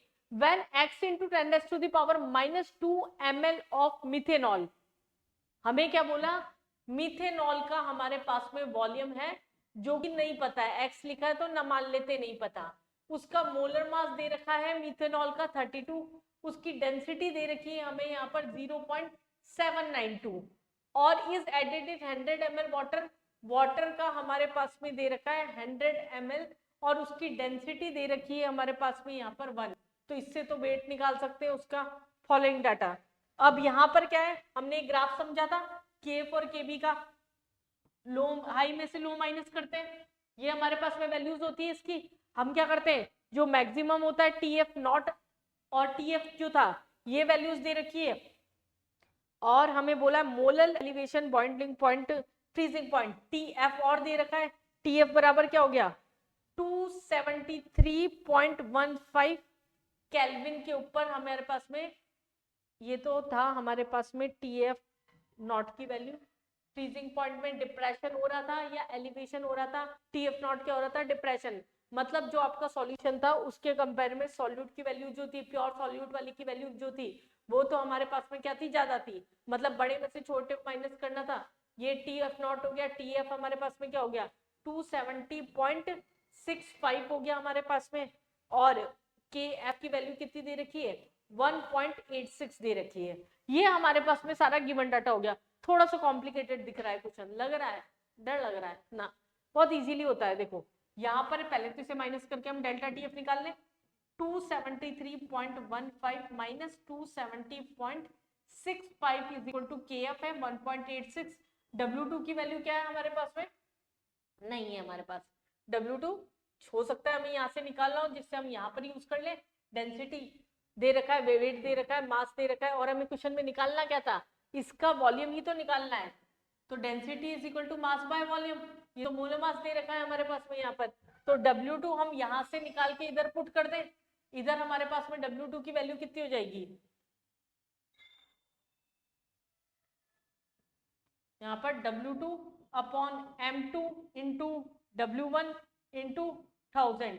यहाँ कितनी थी इसकी value, density is equal to mass by volume, तो वेट ऑफ वाटर कितना हो जाएगा यहाँ पर, वॉल्यूम ml में था तो 1000 में मल्टीप्लाई वैसे ही हो जाएगा यहाँ पर। तो ये हमारे पास में 100 हो गया, 100 की वैल्यू यहाँ पुट कर दो, तो ये क्या हो गया हमारे पास में, इसे माइनस कर लो, एक बार कैलकुलेट करें फटाफट से। अगर दोनों को माइनस करने हैं तो वैल्यू क्या आ रही है आपकी 2.5, और जो हमारे पास में वैल्यू आ रही है इसकी मोल की, वो क्या आ रही है यहाँ पर 4.3। ये क्या आ गया हमारे पास में 2.5 into 1.86 into W2 upon M2। M2 की वैल्यू कितनी दे रखी थी 32 इंटू W1 कितना दे रखा है आपका 100 इंटू 1000। ये हमारे पास में यहाँ से कैलकुलेट करने पे निकाला। इसको पूरे को सॉल्व करेंगे तो आपकी यहाँ से क्या आएगी W2 की वैल्यू आ जाएगी। इसको कैलकुलेट कर लीजिए, ये आपका क्या आ रहा है 4.3 ग्राम आ रहा है, और हमें मीथेनॉल का क्या निकालना था वॉल्यूम। तो डेंसिटी क्या है वेट बाय वॉल्यूम, डेंसिटी हमारे पास में यहाँ पर थी सही 0.792 इज इक्वल टू वेट हमारे पास में यहाँ पर दे रखा 4.3 अपॉन वॉल्यूम ऑफ सॉल्यूशन। ये हमें निकालना था, और कितने में निकालना था हमें ml में निकालना था। तो ये पूरा अगर आप सॉल्व कर लेते हो, यहाँ पर कैलकुलेट कर लेते हो, तो ये हमारे पास में ग्राम में जो कैलकुलेट करने पे वैल्यू जो आएगी वो क्या आएगी 543 mla। ये आपकी पूरी कैलकुलेट करने पे आपकी वैल्यू आ जाएगी, पॉइंट में आएगी, उसके डेसिमल को सेट कर लेना। तो ये हमारे पास ग्राफ बेस्ड क्वेश्चन था, लेकिन इससे डरने की जरूरत नहीं है, ये आपका बहुत ही इजीली क्वेश्चन हो जाएगा। आइए नेक्स्ट क्वेश्चन पे पढ़ते हैं। An artificial cell is made by 0.1 molar glucose solution with in a semi permeable membrane. हमें ग्लूकोज के अंदर यहाँ पर सेमी परमेबल मेम्ब्रेन के अंदर कंसंट्रेशन दे रखा है 0.2। आगे with in a semi permeable membrane the osmotic pressure developed when the artificial cell is placed in. हमने क्या किया, इसी सेल को प्लेस्ड कर दिया 0.05 मोलर। अब हमारे पास में क्या सॉल्यूशन है, दूसरा सॉल्यूशन ऑफ NaCl। NaCl इसका मतलब वो तो टूट जाएगा, ये किस में टूटेगा Na प्लस और Cl माइनस में, मतलब कंसंट्रेशन जो होगा वो क्या हो जाएगा 0.035 प्लस 0.05 दैट इज 0.10। ये हमारे पास में यहाँ पर इसका कंसंट्रेशन हो जाएगा। ग्लूकोज को प्लेस किया इस सॉल्यूशन के अंदर NaCl में, और R की वैल्यू दे रखी है हमारे पास 0.083। ये वैल्यू देखिए, एज्यूम कंप्लीट डिसोसिएशन, इसका मतलब N की वैल्यू क्या हो गई हमारे पास 2 हो गई। निकालना क्या था क्वेश्चन में, हमें निकालना था ऑस्मोटिक प्रेशर, मतलब pi is equal to normal CRT। Completely dissociated बोल दिया, मतलब आई फैक्टर क्या हो गया आपका यहाँ पर 2 हो गया। अगर आई फैक्टर 2 हो गया तो पाई बराबर क्या हो जाएगा, यहाँ पर C की वैल्यू कितनी है हमारे पास में, इसमें से इसको माइनस कर दो, ये क्या हो गया 0.2 माइनस 0.1 इंटू R की वैल्यू 0.083 इंटू टेम्परेचर कितना दे रखा है क्वेश्चन में 300 केल्विन दे रखा है। और किसी भी क्वेश्चन में अगर आप into 10⁻⁻⁻1 bar that is approximately equal to 25। तो जो इंटीजर बेस्ड क्वेश्चन था आपका, उसमें आंसर क्या हो जाएगा आपका 25 हो जाएगा यहाँ पर। नेक्स्ट क्वेश्चन पे आते हैं। 2.5 gram of non volatile non electrolyte is dissolve in 100 gram water. बस इतना ही पढ़ूंगी मैं, इससे ज्यादा नहीं पढ़ूंगी। यहाँ पर क्या बोला, W2 की वैल्यू कितनी है आपकी 2.5 ग्राम दे रखी है, non electrolyte is dissolve in 100 gram. W1 कितना दे रखा है आपको 100 ग्राम दे रखा है। यहाँ पर M2 की वैल्यू हमारे पास नहीं है, क्योंकि नॉन इलेक्ट्रोलाइट यहाँ पर बोल दिया, अभी तक तो नहीं है at least. The solution showed a boiling point elevation by 2 degree Celsius, मतलब डेल्टा टीबी की वैल्यू यहाँ पर क्या है 2 डिग्री सेल्सियस है। Assuming the solute concentration is negligible with respect to solvent concentration, the vapor pressure of the resulting aqueous solution is, हमें क्या निकालना है यहाँ पर PS निकालना है, वेपर प्रेशर सॉल्यूशन का निकालना है हमें यहाँ पर। और क्या बोला है यहाँ पर, given molar mass boiling point, molar boiling point elevation constant, हमें टीबी की वैल्यू भी दे रखी है या केबी की वैल्यू भी दे रखी है 0.52, और हमें बोला है 1 atmosphere pressure, total pressure P total कितना दे दिया यहाँ पर 1 atmosphere that is equal to 760 mm of Hg दे रखा है यहाँ पर। मोलर मास वाटर की जरूरत नहीं, हमें पता होता है मोलर मास वाटर का यहाँ पर कितना है। तो ये सारा डाटा है, हमें निकालना है पीएस। तो पहले हम क्या सोचे कि relative lowering of vapour pressure का पी नॉट का फॉर्मूला क्या था, P not minus PS upon P not is equal to क्या था W2 upon M2 into W1 into M1, ये फॉर्मूला था। हमारे पास सारा डाटा है, देखो पी नॉट हमारे पास में यहाँ पर पी टोटल दे रखा है, इनिशियल तो नहीं दे रखा था, boiling point 1 atmospheric pressure is equal to, अच्छा वैल्यू दे रखी थी यहाँ पर, तो ये नहीं दे रखा था, हमें दे रखा था यहाँ पर 25 डिग्री सेल्सियस, मतलब पी नॉट क्या हो गया आपका 1 एटमॉस्फेयर। अगर 1 एटमॉस्फेयर तो ये क्या हो गया 760 minus P S upon 760 is equal to W2 की वैल्यू कितनी है हमारे पास 2.5 ग्राम है, और W1 की वैल्यू कितनी है 100 ग्राम है, 18 ग्राम हमारे पास है। हमारे पास M2 की वैल्यू नहीं है। अब दो वेरिएबल डाटा हो गए, पीएस तो हमें एक तरीके से निकालना है क्वेश्चन के अंदर, pressure of the resulting aqueous solution ये तो हमें निकालना था, और M2 हमारे पास है नहीं, नॉन वोलेटाइल लिखा है, लेकिन डेल्टा टीबी का डाटा तो है। डेल्टा टीबी से मोलिलिटी निकाल सकते हैं, delta TB is equal to KB dot M, इससे कैलकुलेट कर सकते हैं आप आराम से। डेल्टा टीबी क्या हो गया 2 डिग्री सेल्सियस, केबी की वैल्यू 0.52 इज इक्वल टू क्या हो गई यहाँ पर मोलिलिटी आ गई, तो ये क्या हो गया 5/0.52। ये मोलिलिटी, और मोलिलिटी का फॉर्मूला क्या है W2 upon M2 into W1 into 1000। अब हमारे पास W2 है, ये रहा, W1 है इधर है, बस M2 ही तो गायब था हमारे पास में, केवल M2 हमारे पास यहाँ से निकल जाएगा, और इसको हम यहाँ पर पुट कर देंगे, ओवरऑल सॉल्व करेंगे तो PS की वैल्यू जो आएगी वो आपकी क्या आ जाएगी 700 mm ऑफ Hg जो होगा वो ही आपका आंसर आ जाएगा। डन, दो स्टेप में, तीन स्टेप में हो रहे हैं क्वेश्चन, लेकिन अगर मैं रिकमेंड करूं आपको, मेंस का पेपर देने जा रहे हैं और इस तरह का लेंथी क्वेश्चन अगर आ जाता है, बहुत ज्यादा कैलकुलेटिव आ जाता है, तो आप क्वेश्चन को लास्ट तक करके एक बार छोड़ दीजिए, बचा हुआ पेपर करिए।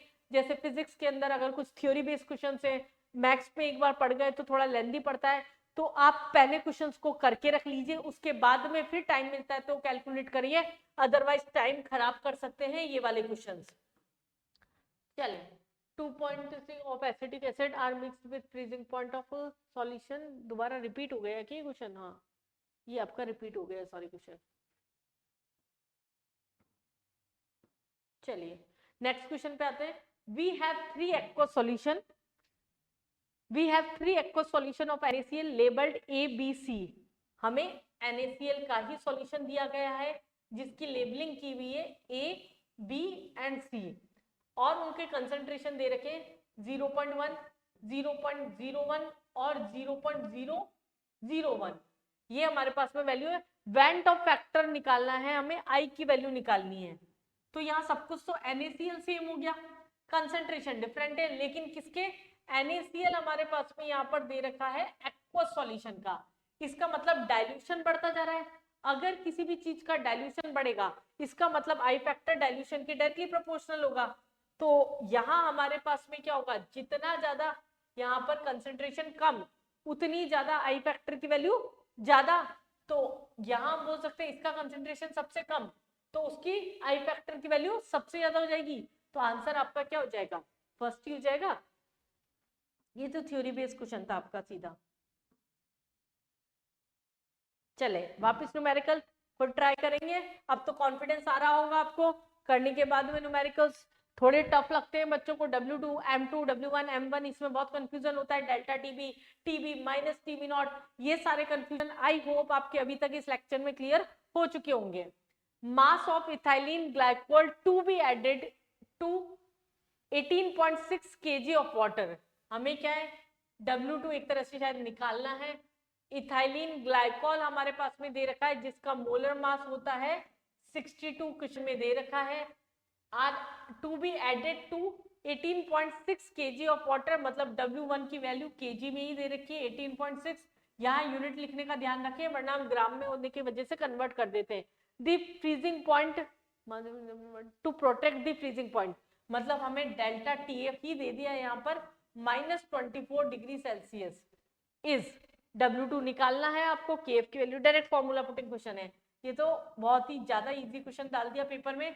अगर आपको क्वेश्चन पढ़ के डाटा पढ़ के क्वेश्चन में से वैल्यू निकालना और फॉर्मूला याद है तो सीधा फॉर्मूला बेस्ड क्वेश्चन है आपका ये।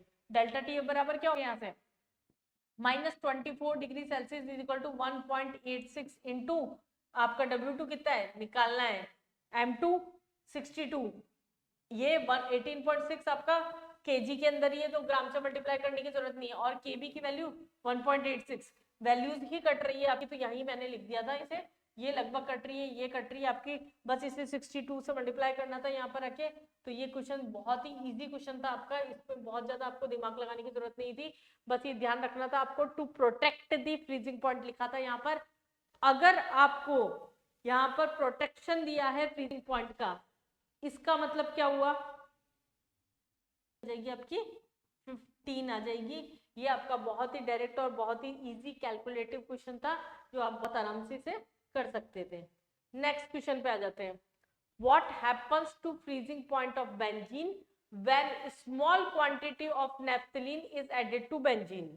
अगर हम बात कर रहे हैं बहुत ही कम क्वांटिटी अगर हमारे पास डाली जा रही है यहाँ पर, what happen to freezing point, freezing point क्या होगा बेंजीन का, अगर उसके अंदर नेप्थलीन मतलब यहाँ पर नॉन पोलर रिएजेंट डाला गया है एक तरीके से, बेंजीन में जो भी नॉन पोलर ही होता है हमारे पास में, अगर कोई चीज डाली गई है तो इसका मतलब क्या होगा, फ्रीजिंग पॉइंट क्या होता है यहाँ पर डिप्रेशन इन फ्रीजिंग पॉइंट। ऐसे ही याद रख लो, नॉन वॉलेटाइल को वॉलेटाइल में डाला गया, बेंजीन वॉलेटाइल होता है तो वो क्या होता है डिक्रीज होता है। तो इसलिए वो कॉन्सेप्ट समझने शुरू में जरूरी थे कि डालने के बाद में कम हो रहा है ज्यादा आ रहा है, थ्योरी बेस्ड क्वेश्चन अगर आपके आ रहे हैं तो।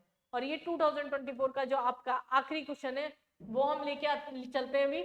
Solution from the following has highest depression in freezing point. Depression in freezing point इसका मतलब क्या होता है I इंटू एम के डायरेक्टली प्रोपोर्शनल।